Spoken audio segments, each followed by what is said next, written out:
Welcome back to Rayapati 360. ఇక విశాఖలో LG polymers gas leakage ఘటన మిగిల్చిన శోకం అంతా ఇంత కాదు. ఇప్పటికే 12 మంది ప్రాణాలు కోల్పోగా మరికొందరు ఆసుపత్రిలో చికిత్స పొందుతున్నారు. నిన్న ఘటనాస్థలికి చేరుకున్న ముఖ్యమంత్రి జగన్ బాధితులను పరామర్శించి మృతుల కుటుంబాలకు ₹1 కోటి పరిహారం ప్రకటించారు. సీఎం చెప్పినట్టుగానే ఇవాళ 30 కోట్ల రూపాయలు విడుదల చేసింది ప్రభుత్వం. అంతేకాదు ఘటనపై సమగ్ర విచారణ జరిపేందుకు హైపవర్ కమిటీ కూడా ఏర్పాటు చేశారు. ఎన్జీటీ కూడా దీనిపై స్పందించింది. 50 కోట్లు జిల్లా మెజిస్ట్రేట్ వద్ద డిపాజిట్ చేయాలని కంపెనీని ఆదేశించింది. ఈ నేపథ్యంలో సరికొత్త డిమాండ్ తెరపైకి వచ్చింది. బోటు ప్రమాదం బాధితులకు కూడా ₹1 కోటి పరిహారం చెల్లించాలని టీడీపీ ఎంపీ నాని ట్వీట్ చేశారు. దీనిపై రేపు బోటు ప్రమాద కుటుంబాల నుంచి కూడా ఇదే వాదన వినిపించకపోదు. ఇదంతా పక్కన పెడితే ఇలా చాలాసార్లు మానవ తప్పిదాల వల్ల లేక వ్యవస్థల నిర్లక్ష్యం వల్ల ప్రమాదాలు చోటు చేసుకుని పదుల సంఖ్యలో అమాయకుల ప్రాణాలు కోల్పోతున్నారు. అసలు ప్రమాదాల నివారణకు పటిష్ట చర్యలు తీసుకోకుండా ఇలా కంటి తుడుపు చర్యల్లో భాగంగా ఎక్స్గ్రేషియా ప్రకటించేస్తే సరిపోతుందా? అన్ని ప్రమాదాల్లో మృతులకు ఒకే పరిహారం చెల్లిస్తున్నారా అంటే అది లేదు. ఒక్కో ఘటనలో ఒక్కో రకంగా స్పందిస్తున్నారు. నగరం దుర్ఘటనలో 25 లక్షలు, విజయవాడ పవిత్ర సంగమం వద్ద బోటు ప్రమాద మృతులకు 10 లక్షలు, కచ్లూరు బోటు ప్రమాద మృతులకు 10 లక్షలు ఇవ్వగా ఇప్పుడు విశాఖ దుర్ఘటనలో ఏకంగా ₹1 కోటి ప్రకటించారు. నష్టపరిహారాల్లో ఈ వ్యత్యాసాలు ఎందుకు? వయసు, ఆదాయం, కుటుంబ పరిస్థితులు వంటి వాటిని చూడకుండా ఒకే ఘటనలో అందరికీ ఒకే రకమైన పరిహారం చెల్లించడం సమంజసమేనా? ఇవి అంశాలపై రాయపాటి 360లో బిగ్ డిబేట్. ఇక డిబేట్ని మోహన్ గారు కంటిన్యూ చేశారు. మోహన్ గారు, కాకి పిల్ల కాకి ముద్దు అంటారు. సో నేను కలర్ గురించి నేనేం డిస్క్రిమినేట్ చేయను, కానీ మన సమాజంలో ఉండే సామెత కనుక అది వాడాను. సో అలాగే ఎవరికి వాళ్ళ తండ్రి అంటే అంత ప్రేమ ఉంటుంది. తండ్రి అన్న తెల్లన్న, ఇప్పుడు అంబానీకి తండ్రి తెల్లలాగో లేకపోతే ప్రధానమంత్రికి తెల్లలాగో ఎవరి పేరెంట్స్ వాళ్ళకి అంత విలువ.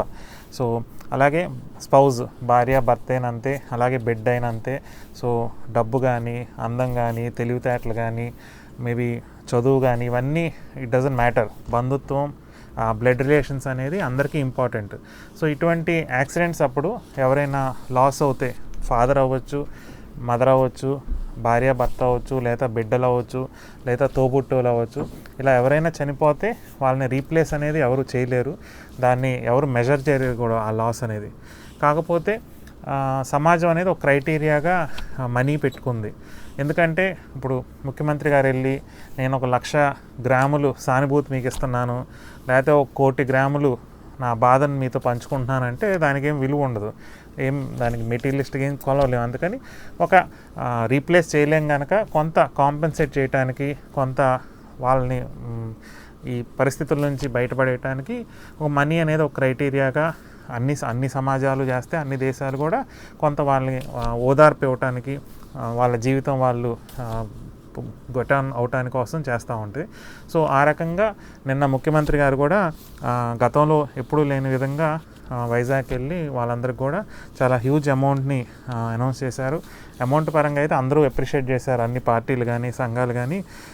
చనిపోయిన వారికి 1 crore, ప్రతి కుటుంబానికి ₹1 కోటి. అలాగే ప్రైమరీ ట్రీట్మెంట్ అంటే బేసిక్ కొంత హెల్త్ ప్రాబ్లం వచ్చి బేసిక్ ట్రీట్మెంట్ అందుకున్న వాళ్ళకి ₹25,000. 2-3 రోజులు హాస్పిటల్లో ఉండాల్సి వస్తే ₹1,00,000. వెంటిలేటర్ మీద ఇప్పుడు కూడా వినలా ఈ టైప్ ఆఫ్ క్లాసిఫికేషను. వెంటిలేటర్ మీద కనుక ఆ పర్సన్ ఉండాల్సి వస్తే ₹10 లక్షలు. అలాగే ఆ ప్రాంతంలో అంటే ట్రీట్మెంట్తో సంబంధం లేకుండా కొంత ఖాళీ చేసి వెళ్ళిపోవాల్సిన పరిస్థితి వచ్చింది, వాళ్ళందరికీ ₹10,000. ఐ థింక్ అలాగే యానిమల్స్, జంతువులు పోయిన వాళ్ళకి, గేదెలు, కొంతమందికి చాలా రకాలుగా యానిమల్స్ కూడా చనిపోయినాయి ఆ గ్యాస్ వల్ల. సో వాళ్ళందరికీ కూడా యానిమల్స్కి కూడా ఏదో 25,000 అని అనౌన్స్ చేయడం జరిగింది.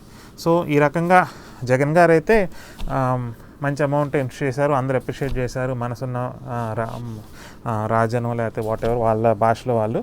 కాకపోతే ఇక్కడ నా యాంగిల్ ఏంటంటే ప్రతి ఒక్కరు దాదాపు 12 మంది అంటున్నారు చనిపోయిన వారు.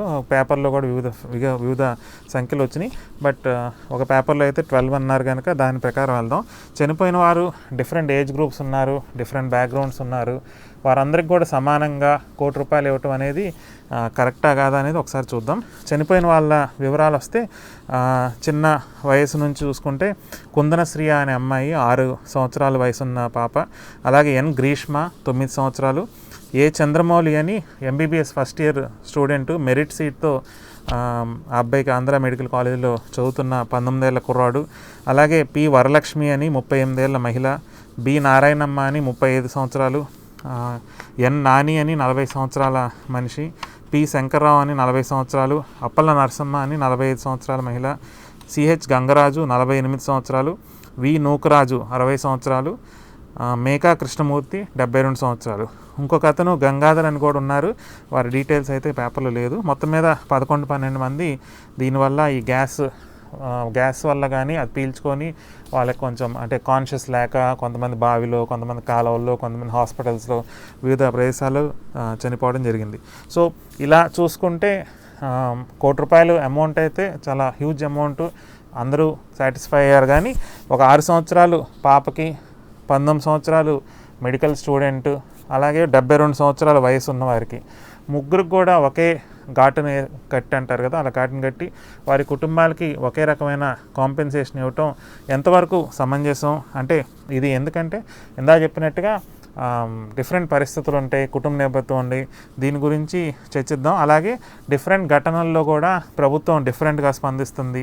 సో ఆ చేసిన ఇన్సిడెంట్ బట్టి కొన్నిసార్లు ప్రభుత్వమే నిర్లక్ష్యంతోనే ఒక చోట ఏమైనా ప్రాణాలు పోతాయి. అలాంటి సందర్భాల్లో ఎలా కాంపెన్సేషన్ అనేది, ఇవన్నీ అంటే కొంతమంది వినటానికి నచ్చకపోవచ్చు. ప్రాణాలకి డిఫరెంట్ విలువ కడతారా, మనిషికి తేడా చూపిస్తారా, చావులో కూడా డిఫరెన్సా అని అనొచ్చు. కానీ ఎమోషనల్గా మాట్లాడడానికి పనికొస్తాయి. కానీ బట్ ప్రాక్టికల్గా వచ్చేసరికి ఇలాంటి ఇష్యూస్ అన్నీ కూడా ఉంటాయి. ఏదో క్రైటీరియా అనేది, ఒక పద్ధతి అనేది ఉండాలి. ఆ ప్రకారం ఏంటి అనే దాని మీద ఇవాళ డిబేట్ చేద్దాం. ఇవాళ డిబేట్లో డి రమాదేవి గారు, ఐద్వా రాష్ట్ర కార్యదర్శి, స్టూడియోలో ఉన్నారు. కృష్ణరాజు గారు, ఏపీ ఎడ్ అసోసియేషన్ అధ్యక్షులు, వారు కూడా మన స్టూడియోలో ఉన్నారు. చేకూరి శంకరయ్య గారు, X divisional manager, United India insurance company, వారు హైదరాబాద్ నుంచి లైవ్లో ఉన్నారు. పురుషోత్తం రెడ్డి గారు, విశ్లేషకులు, రాయలసీమ మేధావుల ఫోరం కన్వీనర్, వారు కూడా తిరుపతి నుంచి లైవ్లో ఉన్నారు. అందరికీ నమస్కారం అండి. శంకరయ్య గారు, మీరు ఇన్సూరెన్స్ కంపెనీ డివిజనల్ మేనేజర్గా చేశారు. ఈ క్లెయిమ్స్, లీగల్గా ఇవన్నీ కూడా మీకు చాలా అనుభవం ఉంది. ఇప్పుడు వైజాగ్ ఇన్సిడెంట్లో ఇలా ముఖ్యమంత్రి గారు వచ్చేసరికి కాంపెన్సేషన్ అనౌన్స్ చేశారు, ₹1 crore చొప్పున. ఏ రకంగా ఇది అనలైజ్ చేయాలంటారు? మీరు యాజ్ ఎన్నో సంవత్సరాలు ఇన్సూరెన్స్ ఇండస్ట్రీలో పనిచేసిన వారా, అంటే ఎంతవరకు ఇది ఫెయిర్ అంటారు? ఆ కుటుంబాలకి న్యాయం చేసినట్టు అవుద్దా? అందరికీ ఒకే రకంగా ఇవ్వటం చెప్పండి. ఇక్కడ మనం 2 విషయాలు గమనించాలండి. Compensation, ex gratia. పరిహారము మనము దయాదాక్షిణ్యాల మీద నైతిక బాధ్యత వహించి ఇచ్చే అమౌంట్స్ రెండింటిని మనం సెపరేట్ చేసి చూడాలి. ఓకే. కాంపెన్సేషన్ ఇచ్చేటప్పుడు కాంపెన్సేషన్ కి ప్రతి చట్టంలోనూ ఒక లెక్కలు ఉన్నాయి. వాటిల్లో బేసిక్ గా ఇందాక మీరు అన్నట్లుగా మనిషి వయసు, వాళ్ళ మీద ఆధారపడి ఉన్నవారు, అతని ఆదాయము, ఇవన్నీ లెక్కలోకి తీసుకుంటారు. ఇంకా కొన్ని విషయాల్లోనైతే పెయిన్ అండ్ సఫరింగ్, అంటే మనం అట్లాంటి ఇబ్బంది పడినప్పుడు ఎంత బాధని వాటిని అనుభవించాము అని. ఎక్స్గ్రేషియాకి వచ్చినప్పుడు దీనికి దయాదాక్షిణ్యాల మీద ఇచ్చేది ఖచ్చితమైన లెక్కలంటూ ఇంతవరకు ప్రతిసారి ఎప్పుడు మనం ఏది కనపడలేదు ఏ ప్రభుత్వం ఇచ్చిన దాంట్లో. కానీ ఇక్కడ 6 సంవత్సరాల వాళ్ళకి, 50 సంవత్సరాల వాళ్ళకి, అర్నింగ్ ఏజ్ లో ఉన్న 30-40 ఇయర్స్ వాళ్ళకి, ఒక మెడికల్ స్టూడెంట్ కి, 70 సంవత్సరాల పైన ఉన్న ఒక పెద్ద మనిషికి అందరినీ సమానం చేయలేము. ఇక్కడ ప్రాణానికి విలువ కడుతున్నారా అనే సమస్య వస్తుంది. ప్రాణానికి విలువ కట్టడం అనేది కాదు, మనిషి ప్రాణం పోయిన తర్వాత మిగిలిన వాళ్ళని, ఆ మనిషి ఉంటే ఆ కుటుంబానికి ఏ రకంగా ఉపయోగపడేవాళ్ళు అనే దాంట్లో సాధ్యమైనంత వరకు కుటుంబాన్ని ఆ స్థితిలో నిలవబెట్టేందుకు ప్రయత్నం చేయటమే వీటి ఉద్దేశం. కానీ వీళ్ళ ఈ స్కీము ధనవంతుల్ని చేసేదిగా ఉండకూడదు. కాకపోతే మరణము, ప్రమాదము అనేది అది కారణం ఏదైనా కావచ్చు. ఇందాక మీరు అన్నట్లుగా అది బోట్ యాక్సిడెంటే కావచ్చు, రోడ్ యాక్సిడెంటే కావచ్చు, ఇట్లాంటి గ్యాస్ లీకే కావచ్చు, ఇంకొక ఎక్స్ప్లోజన్, ఇంకొకటి ఏదైనా కావచ్చు. ఇక్కడ మనం కారణానికి డబ్బులు ఇస్తున్నామా, మరణానికి డబ్బులు ఇస్తున్నామా, ఆ కుటుంబాన్ని ధనవంతుల్ని చేయడానికి డబ్బులు ఇస్తున్నామా, లేదు ఆ కుటుంబాన్ని ఆ మనిషి ఉండే ఆర్థిక పరిస్థితిలో అదే స్థితిలో ఉంచడానికి ఇస్తున్నామా అనేది ప్రధాన ఉద్దేశము. కానీ కాంపెన్సేషన్ అందరికీ కలిపి ఒకే ₹1 ఇవ్వటము అనేది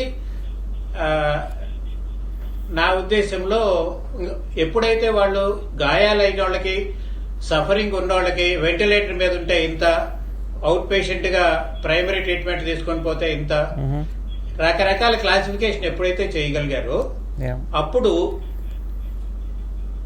వీళ్ళకు కూడా వయసును బట్టి, వాళ్ళ కుటుంబం, వాళ్ళ మీద ఉన్న ఆధారపడి ఉన్న వ్యక్తులను బట్టి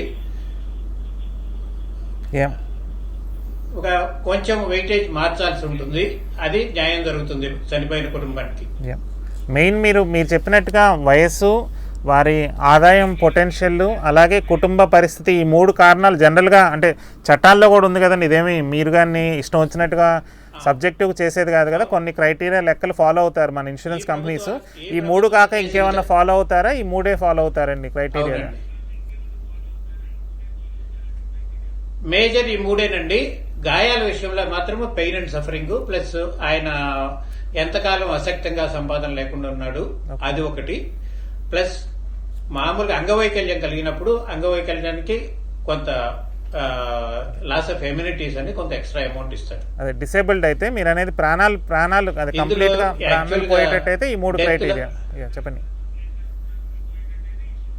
ఈ 3 నోషనల్ అమౌంట్స్ కొన్ని ఇస్తారండి. అంటే loss of love and affection అని, భార్యకి భర్తకి అదర్ పార్ట్నర్ పోయినప్పుడు అది కొంత నోషనల్ కాంపెన్సేషన్. అదేమి పెద్ద లెక్కలది కాదు, 50,000 60,000 అట్లా ఆ ప్రాంతంలో లెక్కలేసి ఇస్తారు. ఇవే మేజర్ హెడ్స్. ఇంకోటి జనరల్గా ఒక ఆర్గ్యుమెంట్ అవుతుందండి, డైరెక్ట్గా కంపెనీ మీద ఏమన్నా ఒక క్లాస్ యాక్షన్ సూట్ లాగా అందరూ బాధితులు, అందరూ మేబీ చనిపోయిన వారి కుటుంబాలు, మేబీ ఇంకొంత ఎఫెక్ట్ అయిన కుటుంబాలు, వారు వేస్తే ఇంకా పెద్ద, అంటే అమెరికాలో వింటూ ఉంటాం క్లాస్ యాక్షన్ సూట్స్ అని, వందల వేల మంది ఒక కంపెనీ వల్ల ఇంపాక్ట్ అయిన ఒక దాని ప్రొడక్ట్ అవ్వచ్చు, లేదా ఇలాంటి యాక్సిడెంట్ అవ్వచ్చు, వివిధ క్లాస్ యాక్షన్ సూట్ అని వందల మంది బాధితులు అందరూ వేస్తారు. మరి ఇండియాలో నేను పెద్దగా విన్ను, మరి ఇండియాలో కూడా వేస్తారని తెలియదు నాకు. అలా వేస్తే ఏమన్నా ఎక్కువ కాంపెన్సేషన్ వచ్చే ఆస్కారం ఉందా? గతంలో ఎప్పుడైనా జరిగిందా ఇండియాలో, లేకపోతే ఇప్పుడైనా ఆస్కారం ఉందంటారా మీ అవగాహనలో? తప్పకుండా వచ్చే అవకాశం ఉందండి. మనకి పబ్లిక్ లైబిలిటీ యాక్ట్ ప్రకారము compulsory public liability insurance, act insurance అని, అంతకన్నా ఎక్కువ కాంపెన్సేషన్ పే చేయాల్సి వస్తే ఎక్కువ తీసుకున్నందుకు మనకి 2 రకాల పాలసీలు ఉన్నాయి. యాక్ట్ ఓన్లీ పాలసీ తీసుకున్నప్పుడు పాలసీ కింద బాధ్యత యాక్ట్ ప్రకారము డెత్ కింద, ఇంజరీ కింద వాటికి ఫిక్స్డ్ అమౌంట్ ఉంటుంది. అది నష్టపడ్డ కుటుంబానికి అదేమి బైండింగ్ కాదు. ఆ పైన ఆ వ్యక్తి యొక్క ఆదాయము, వయసు, డిపెండెంట్స్ వీళ్ళందరినీ బట్టి వాళ్ళు క్లెయిమ్ చేయొచ్చు. ఎక్కువ అమౌంట్ వచ్చే అవకాశం ఉంది. కాకపోతే ఎక్కువ భాగము ఇప్పుడున్న రూరల్ బ్యాక్గ్రౌండ్ లో ఉన్న దీన్ని బట్టి చూస్తే వాళ్ళకి మామూలు మన ఆదాయము వీటన్నిటి ప్రకారం లెక్కలేసేటైతే ₹1 వచ్చే అవకాశం చాలా కొద్ది మందికే ఉంటుంది. కానీ ఇంకోటి అమెరికాలో ఇంకోటి కూడా వింటూ ఉంటామండి, ఇలా మీరు అన్నట్టు డైరెక్ట్గా ఈ లెక్కల ప్రకారం వేసేదానికన్నా కరెక్ట్ వర్డ్ నాకు గుర్తురాట్లా, millions of dollars I think liability ఏదో అంటారు దాన్ని, అంటే నెగ్లిజెన్స్గా వాళ్ళు తప్పు చేయటం వల్ల నష్టం అని, దానికి అసలు డ్యామేజెస్ అనేది లిమిట్ లేకుండా వేస్తారు కదండి. మిలియన్స్ ఆఫ్ 100,000 కోట్లని వస్తూ ఉంటాం, అంటే పై కోట్లకు వెళ్ళిన తర్వాత కొంచెం తగ్గింపు కూడా చేస్తారనుకుంటా. అలాంటి ఏమన్నా మన ఇండియన్ కోర్ట్స్ అలాంటి కన్సిడర్ చేస్తాయంటారా? అవునండి. హైకోర్టులో, సుప్రీంకోర్టులో అసలు ఒక్కోసారి ఊహించని విధంగా కాంపెన్సేషన్ పెంచుతారండి. హైకోర్టు, లోయర్ కోర్టు గమనించిన విషయంలో కూడా సుప్రీంకోర్టు వారు గమనించి ఒక్కొక్క విషయంలో 10 లక్షల కేసుని ₹1 చేసిన సందర్భాలు కూడా ఉన్నాయి. ఓకే ఫైన్ అండి. ఓకే, రమాదేవి గారు, మీరు ఐద్వా ఇలాంటి చాలా ఇష్యూస్లో కూడా డీల్ చేస్తుంటారు. ఓవరాల్గా అంటే డిఫరెంట్ ఇన్సిడెంట్స్ గురించి తర్వాత మాట్లాడదామండి. ఈ ఒక్క ఇన్సిడెంట్లో మీరు దీన్ని అంటే 12 కుటుంబాలకి ఒకే రకం ప్రాణం అంతా ఒకటే అన్నట్టు అలా మోస పద్ధతిలో వెళ్ళటం కరెక్ట్ అంటారా? 12 కుటుంబాలు వాళ్ళకి ఆ ఉన్న పర్సన్ బట్టి, అంటే ఇది చూడటానికి చాలా ఇన్సెన్సిటివ్గా, చాలా రూడ్గా అనిపించవచ్చు, కానీ but this is practical life. ఇప్పుడు 6 సంవత్సరాల పాపని, 19 సంవత్సరాల మెడికల్ స్టూడెంట్ని, 72 సంవత్సరాల కృష్ణమూర్తి గారిని, ఆయన ఆబ్వియస్ తండ్రి, వాళ్ళ పిల్లలు వాళ్ళు కూడా బాధపడతారు, కానీ ముగ్గురిని ఒకే ఘాటిని కట్టడం అనేది. అంటే నేను ఎందుకంటే ఇప్పుడు రాష్ట్ర ప్రభుత్వం అనేది ఒక ఫెయిర్గా అందరికీ న్యాయం చేయాలనేది నా కాన్సెప్ట్. అంతే తప్పితే ఒకరి ప్రాణం ఎక్కువ తక్కువ అని కాదు, ఒకే రకంగా చేస్తే అన్యాయం చేస్తారు అనేది నాకున్న అవగాహన బట్టి నా లాజిక్. మీ అభిప్రాయం చెప్పండి. మామూలుగా ఇలాంటి ఘటనలు జరిగినప్పుడల్లా మీరు అన్నట్లు ప్రాణానికి విలువ కట్టడం అనేది జరిగే పనేం కాదు, కానీ ఎంతో కొంత నష్టపరిహారం అనేటటువంటి నేపథ్యంలో ప్రకటనలు చేస్తూ ఉన్నారు. సరే, ఈ కేసులో బహుశా నేను ఇటీవల కాలంలో ఇంత స్పీడ్గా the same day amount release చేయడం అనేది బహుశా ఇదే ఫస్ట్ టైం చూస్తున్నాను అనౌన్స్ చేసిన తర్వాత విత్ ఇన్ 24 hours. సో రెండవది ఏ ఒక్కరూ డిమాండ్ చేయనంత ఎక్కువ కూడా దీనిలో ఇచ్చారు. అంటే గతంలో జగన్ గారే నగరంలో ఎక్కడ గ్యాస్ లీక్ దగ్గర ఆయనే ₹1,00,00,000 అన్నారు. సో వైఎస్ఆర్సీ అభిమానులు కానీ జగన్ గారి అభిమానులు ఏంటంటే మాట నిలబెట్టుకున్నారు మా నాయకుడు, ఆ రోజు అడిగాడు, ఇవాళ మాట తప్పకుండా ఇచ్చాడని వాళ్ళకి తప్పలేదు, వాళ్ళు క్లెయిమ్ చేస్తారు. ఇబ్బంది ఏం లేదు. వాస్తవంగా 1 కోటితోనో 2 కోట్లతోనో వచ్చే ప్రాణం కూడా కాదు. సమస్య ఏమిటి అంటే వాస్తవంగా ప్రభుత్వము అనౌన్స్ చేసే సొమ్ము ఏదైనా జనం సొమ్ము, ప్రజలకు జవాబుదారీ అవ్వాల్సినటువంటి సొమ్ము. ఫ్యాక్టరీ నుంచి ఇప్పించారంటే ఇట్స్ డిఫరెంట్. యాక్చువల్గా స్టీల్ ప్లాంట్లో యాక్సిడెంట్ జరిగినప్పుడు ఎవరు ఇస్తారు? గవర్నమెంట్ ఇవ్వటం లేదు, స్టీల్ ప్లాంట్ ఇస్తుంది. మరి కంపెనీ వాళ్ళని ఎందుకు అడగలేదు అనేది ఇక్కడ నాకైతే నిన్నటి నుంచి వస్తున్నటువంటి ప్రశ్న. ఇన్సిడెంట్ జరిగిన దగ్గర నుంచి కూడా ఎందుకు కంపెనీ ఇవ్వాలా అనేటటువంటిది. ఎన్జిటి కనీసం 50 crores మీరు అక్కడ డిపాజిట్ చేయాలని చెప్పేసి చెప్పింది. సో దీనికి కంపెనీ బాధ్యత వహించాలా అనే మాట, ఒక్క మాట కూడా. అంటే సీఎం ఏమీ వ్యక్తి కాదు, ఆయన ప్రజలకు ప్రతినిధి. ప్రజల యొక్క ప్రయోజనాలను కాపాడాల్సిన ఆయన ప్రజల ప్రయోజనాలను కాపాడాల్సిన ఆయన 1 కోటి కాదు 2 కోట్లు అనౌన్స్ చేసినా 3 కోట్లు అనౌన్స్ చేసినా దీనికి కంపెనీ ఎవరైతే బాధ్యతో, ఒక యాక్సిడెంట్ చేసామనుకోండి, యాక్సిడెంట్ చేసినప్పుడు రన్ అండ్ హిట్ కేసెస్లో తప్ప జనరల్ యాక్సిడెంట్లో ఏం చేస్తాము? ఏ వెహికల్ అయితే యాక్సిడెంట్ కారణమో ఆ వెహికల్ ఓనరు, ఆ vehicle all liable. Other than that government employee ఏదైనా అతని డ్యూటీలో చేస్తే it's vicarious liability on part of government. కానీ ఈ కేసులో అది కాదు. ఒక కంపెనీ నెగ్లిజెంట్గా వ్యవహరించింది. నెగ్లిజెన్స్ అనేది చాలా ఆడ్ లేమ్యాన్కి కూడా కనిపిస్తోంది.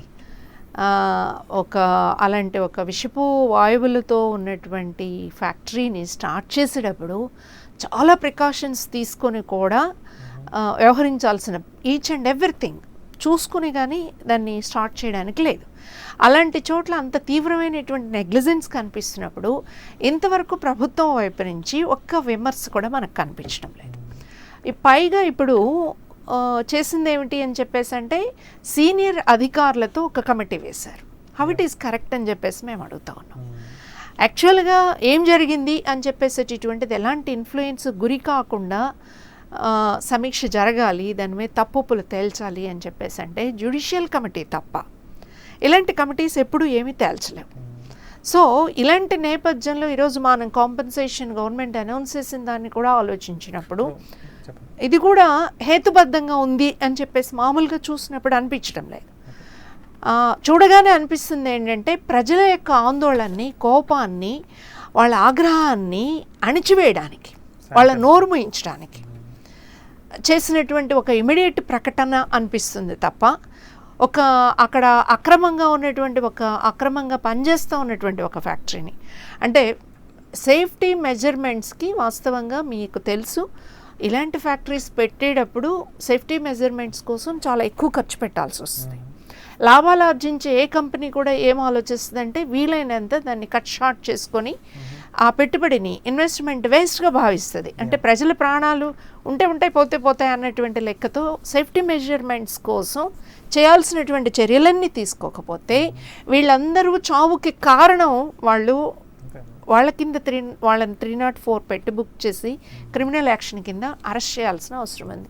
ఇంతవరకు ఆ టైప్ ఆఫ్ అంటే కేసులు బుక్ చేశారు, బట్ ఎక్కడ మనకు ఆ సీరియస్నెస్ కనిపించడం లేదు. నిన్న షోలో నేను డిస్కస్ చేసింది అంటే తప్పలే, అంటే ప్రిలిమినరీగా ఎక్కడో చోట లోపం జరిగింది. అది హ్యూమన్, ఒక ఎంప్లాయీ తప్పు చేశాడా లేదా అక్కడ సిస్టమ్స్ కొన్నిసార్లు మెకానికల్ ఫెయిల్యూర్, కంపెనీ చాలా బాగా చేసుకో కొన్నిసార్లు యాక్సిడెంట్స్ ఎంక్వైరీ చేయాలి కదా. అన్నట్టుగా నిన్న మీరు చెప్పిన పాయింటే చెప్పాను, కంపెనీ లాభాపేక్ష మీద ఇన్వెస్ట్ చేయదు, ఆ సేఫ్టీ ఎక్విప్మెంట్ మీద ఇన్వెస్ట్ చేయదు, స్కిల్స్ ఆ ట్రైనింగ్ కూడా ఇవ్వదు. కొన్నిసార్లు అంటే అంటే క్యాజువల్గా ఉంటారు, ఆ పద్ధతి standard operating procedure protocols skilled ఎంప్లాయీని పెట్టడానికి అదనపు పే చేయాలి కాబట్టి దాని మీద ఇంపార్టెన్స్ లేక, దాని మీద మీరు అన్నట్టు అప్పుడు కంపెనీ లయబిలిటీ వస్తుంది. పక్కన గవర్నమెంట్ డిపార్ట్మెంట్స్ గా pollution control board, factories inspectorate, boiler inspectorate, ఇంకా స్టాండర్డ్ చాలా మంది అంటే ఇంకొక విషయం కూడా ఉందండి ఇక్కడ. మనం ఈ ఎంప్లాయీస్ అందరికీ సంబంధించి గ్రాడ్యువల్గా ఏం చెప్తున్నాము అంటే ఈ ఉన్నటువంటి చట్టాల అమలు అన్నిటినీ కూడా వాటిని డైల్యూట్ చేస్తూ వస్తున్నారు ఈ కాలంలో మీరు చూస్తే. ఈవెన్ ఇప్పుడు కోవిడ్ నేపథ్యంలో మధ్యప్రదేశ్, ఉత్తరప్రదేశ్ గవర్నమెంట్ చట్టాలన్నీ పక్కన పెట్టి పనిచేయమన్నారు. నిన్న కర్ణాటక గవర్నమెంట్ వలస కార్మికులు మేము ఇళ్ళకి వెళ్తాం రా బాబు మమ్మల్ని పంపించండి అంటే నో మీరు వెళ్ళటానికి లేదు అని చెప్పేసి అంటమండి. How cruel it is. వాళ్ళు అసలు ఇంటి దగ్గర పెళ్ళాం బిడ్డలు ఎలా ఉన్నారో ఏమిటో అర్థం కాక అక్కడ దిక్కుమొక్కు లేక ఉంటే కాదు మీరు ఫ్యాక్టరీస్ కోసం అవసరం తిరిగి బానిసలు. అవును, అంటే ఎట్లా ఉన్నటువంటి సాధించుకున్న చట్టాలు కూడా ఎలా డైల్యూట్ కాబడుతున్నాయి అనేది. యాక్చువల్లీ ఈ ఫ్యాక్టరీ ఇక్కడ ఉంటే చుట్టుప్రక్కల జనావాసాలు ఏర్పడుతున్నప్పుడు ఈ జనావాసాలకు దూరంగా ఫ్యాక్టరీని తరలించడమా, లేకపోతే ఇక్కడ లేఅవుట్స్ వేయడానికే లేదని చెప్పేసి చెప్పాల్సిన అవసరం ఉంది. లేదు ఇక్కడ లేఅవుట్స్ మీరు పర్మిషన్ ఇస్తున్నారంటే మీరు పలానా టైంలో షిఫ్ట్ చేసుకోవాలని చెప్పాల్సి వస్తుంది. ఇలాంటివన్నీ చేయడంలో అందువల్ల not only employees so policy అంటే ఇక్కడున్న ఐరనీ ఏమిటి అని చెప్పేసి అంటే విషాదకరమైన పరిస్థితి మన ముందు. ఎవరైతే పాలసీ మేకర్స్ ఉన్నారో ఈ పాలసీ మేకర్సే వీటిని డైల్యూట్ చేస్తున్న నేపథ్యంలో ఈ కరప్షన్కి అధికారులను కూడా కోఆప్ట్ చేస్తున్నారు. వాళ్ళు కూడా లోపడిపోయేటట్లు చేస్తున్న నేపథ్యంలో కవర్ చేయడానికి ఒక పెద్ద అమౌంట్ వేస్తే అందరూ శాంతి. యాక్చువల్గా ఆఫీసర్స్ ఏదైనా ఒక చట్టం ప్రకారం ఒక ఫైల్ పెడితే ఆ ఫైల్ ప్రాపర్గా మూవ్ అవుతున్నటువంటి పరిస్థితి సీట్ టు సీట్ కూడా అలాంటి ఎక్స్పీరియన్సెస్ మనం అనేక చోట్ల చూడొచ్చు. సో ఇలాంటి నేపథ్యంలో చాలామంది చేతులు ముడుచు కూర్చునే ఆఫీసర్స్ వచ్చినటువంటి నేపథ్యం కూడా ఉంది. అఫ్ కోర్స్ అయినా కూడా ఆఫీసర్స్ బాధ్యత వహించాల్సిందే. It is their duty. చట్టం ప్రకారం వ్యవహరించాల్సిన బాధ్యత వాళ్ళకు ఉన్నది. ఇవన్నీ ఇన్స్పెక్ట్ చేశారా, రిపోర్ట్ రాసారా, ఏమీ చేయలేకపోవచ్చు, but they have to inspect. వాళ్ళు ఒక రిపోర్ట్ రాయాలి. ఆ రిపోర్టు ప్రకారము ఇది నీ పర్మిషన్, ఇది ఉంది, ఇది లేదు, దీని మీద యాక్షన్ తీసుకోవాలని రాయాలి. దాని మీద తీసుకున్నారా లేదా, జరిగిందా అనేది it's different. But as a responsible officer ఇది కూడా ఎంక్వైరీ చేయాలి. సో వీటన్నింటినీ నోరు మేయించడం కోసం అంటే ఎవరైతే ఇప్పుడు మళ్ళంటి వాళ్ళ మాట్లాడతాం కానీ అక్కడున్న పీపుల్ దాని గ్రీవెన్స్ ఆ బాధని వాళ్ళు ఫీల్ అవుతున్నారు.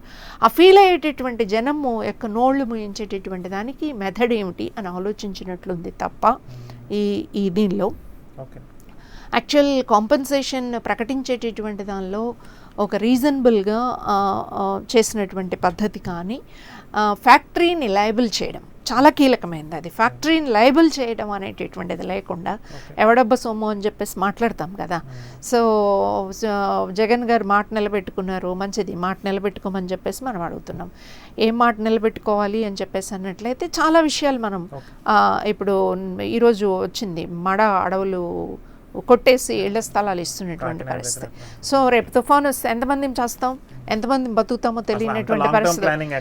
అందువల్ల గవర్నమెంట్ గవర్నెన్స్ చేయాల్సినటువంటిది చేస్తుందా లేదా ఈ విషయంలో కూడా అలాంటి బాధ్యత వ్యవహరించారా లేదా అని చెప్పినప్పుడు నో అని చెప్పేసి మనం చెప్పుకోవాల్సి వస్తుంది. సో గవర్నమెంట్ ఇప్పటికీ ఆ రకమైనటువంటి అంటే యాక్చువల్గా మనకి ఆ జోన్ అంతా కూడా విశాఖపట్నం కోస్టల్ జోన్ అని చెప్పేసి చెప్పుకుంటున్నాం. విజయనగరము, విశాఖపట్నము, ఇతలకు వచ్చేటప్పుడే కాకినాడ, ఇవన్నీ ఏంటంటే కెమికల్ హబ్గా దీన్ని మార్చాలనేటటువంటి ఒక ప్రయత్నం చేస్తున్నారు, పెట్రోకెమికల్ కాంప్లెక్స్. వాస్తవానికి ఇలాంటి ప్రమాదాలు అనేకం పొంచున్నాయి. మీరు ఇంతకుముందు అన్నారు ఇదే ఫస్ట్ ప్రమాదం అన్నట్లు కాదు, అక్కడ వరుసనే జరుగుతూ వస్తూ ఉన్నాయి, ఇంకా కూడా జరుగుతాయి.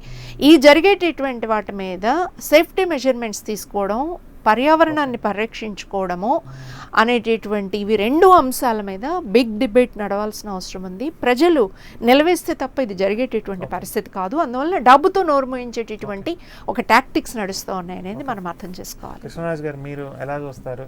అంటే అసలు నాకు అర్జెన్సీ కూడా నాకు అర్థం కావట్లేదు. అంటే ఎలా మరి ఇన్స్టెంట్ మరి మీడియా ప్రెషర్ వల్ల ప్రజలు ఇన్స్టెంట్గా ఈ స్పాట్లో అన్నీ తేలిపోవాలని ప్రజల్లో ఒక టైప్ ఆఫ్ డిమాండ్. ఇప్పుడు అంటే అన్నెసరీగా ఇష్యూ డైవర్ట్ చేద్దాం, కానీ ఇప్పుడు దిశ ఇష్యూ కానీ ఇవాళే చనిపోవాలి, ఇవాళే జస్ట్ ఆ ఉద్దేశంతో కూడా ముఖ్యమంత్రి ఏంటంటే ముందు వాళ్ళ అడగ ముందే మనం ₹1 ఇచ్చేద్దాం అంటే ఒక రీజనింగ్ లేకుండా, ఒక ప్రాతిపదిక లేకుండా నిజంగా న్యాయం చేస్తున్నట్ట, నాకు తెలిసి అన్యాయం చేస్తున్నట్టు ఆ కుటుంబాలకి, ఒకరికి ఎక్కువ తక్కువ అన్నట్టు అలా ప్రాపర్గా సైంటిఫిక్ బేసిస్ మీద కాకుండా యాడ్ హాక్గా ఇవ్వటం. అసలు ₹1 కూడా చాలా ఎక్కువ అని కూడా చాలామంది కామెంట్ చేస్తున్నారు. సరే అది నెక్స్ట్ మాట్లాడదాం, అసలు డిఫరెంట్ ఇన్సిడెంట్స్ ఎలా చూస్తారు? ఈ 12 కుటుంబాలకి ఈక్వల్గా ఇవ్వటం రైట్ అంటారా? అసలు ఈ స్పాట్లో అన్నట్టు కంపెనీ చేత కట్టిస్తే ఒక పద్ధతి, అంతేకాని గవర్నమెంట్ ఇచ్చేసి 24 గంటల్లో జీవో ఇచ్చేసి తర్వాత చూసుకుందాం అని ఓవరాల్ అసలు ఎలా చూస్తారు ఈ కాంపెన్సేషన్ ఇష్యూని? సార్, ఈ కాంపెన్సేషన్ విషయంలో దీన్ని మనం కాంపెన్సేషన్ అనే కన్నా కూడా ఎక్స్గ్రేషియా ఉందాం. అదే జీవోలో ఏదన్నా ఒక ప్రమాదం జరిగినప్పుడు చనిపోయినా లేకపోతే గాయపడినా వారికి ఈ ఎక్స్గ్రేషియా అనేది ఎవరు ఇవ్వాలి? ప్రభుత్వం. అంటే జనరల్గా ఎక్స్గ్రేషియాస్ ఎవరు ఇస్తారంటే ప్రభుత్వాలు ఇస్తాయి. ప్రైవేటు కంపెనీలు ఏమైనా ఉన్నాయంటే దానికి పరిహారం చెల్లించాలి. అయితే ఈ మనకెందుకు కారణం తెలియదు కానీ దానికి బాధ్యులైన కంపెనీలు, సంస్థల కన్నా ముందే ప్రభుత్వాలు ముందుకొచ్చి మేము ఇంత ఎక్స్గ్రేషియా ప్రకటిస్తున్నామని చెప్తున్నారు. మంచిదేనండి, ఓకే, చనిపోయిన ప్రాణాలకు విలువ మనం కట్టలేము, వాళ్ళు మనం తీసుకురాలేము, మీరు ఇవ్వండి, మంచిదే.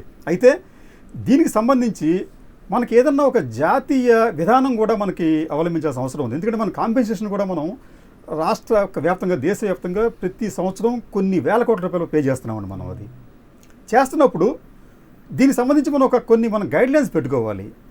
ఎటువంటి ప్రమాదాలకి ఎవరు ఇవ్వాలి, ఎంత ఇవ్వాలి అనేది మనం ఏ ప్రాతిపదికన ఇవ్వాలి అనేది ఒక గైడెన్స్, మనకు ఒక ప్రాతిపదిక లేకపోతే ఏమవుతుందంటే, మీకు మొన్న రాత్రి విశాఖపట్నంలో జరిగిన సంఘటనకి మనం ₹1 ఇచ్చామండి. కానీ నిన్న రాత్రి మధ్యప్రదేశ్లో వలస కూలీల మీద ట్రైన్ వెళ్ళిపోయినప్పుడు, ఈరోజు ఎర్లీ మార్నింగ్ జరిగినప్పుడు 12 మంది చనిపోయారండి. చనిపోయినప్పుడు వాళ్ళు ఎంత ఇచ్చాం మనం? ఒక్కొక్కరికి 10 lakhs ఇచ్చింది, అక్కడ గవర్నమెంట్ ఇచ్చింది.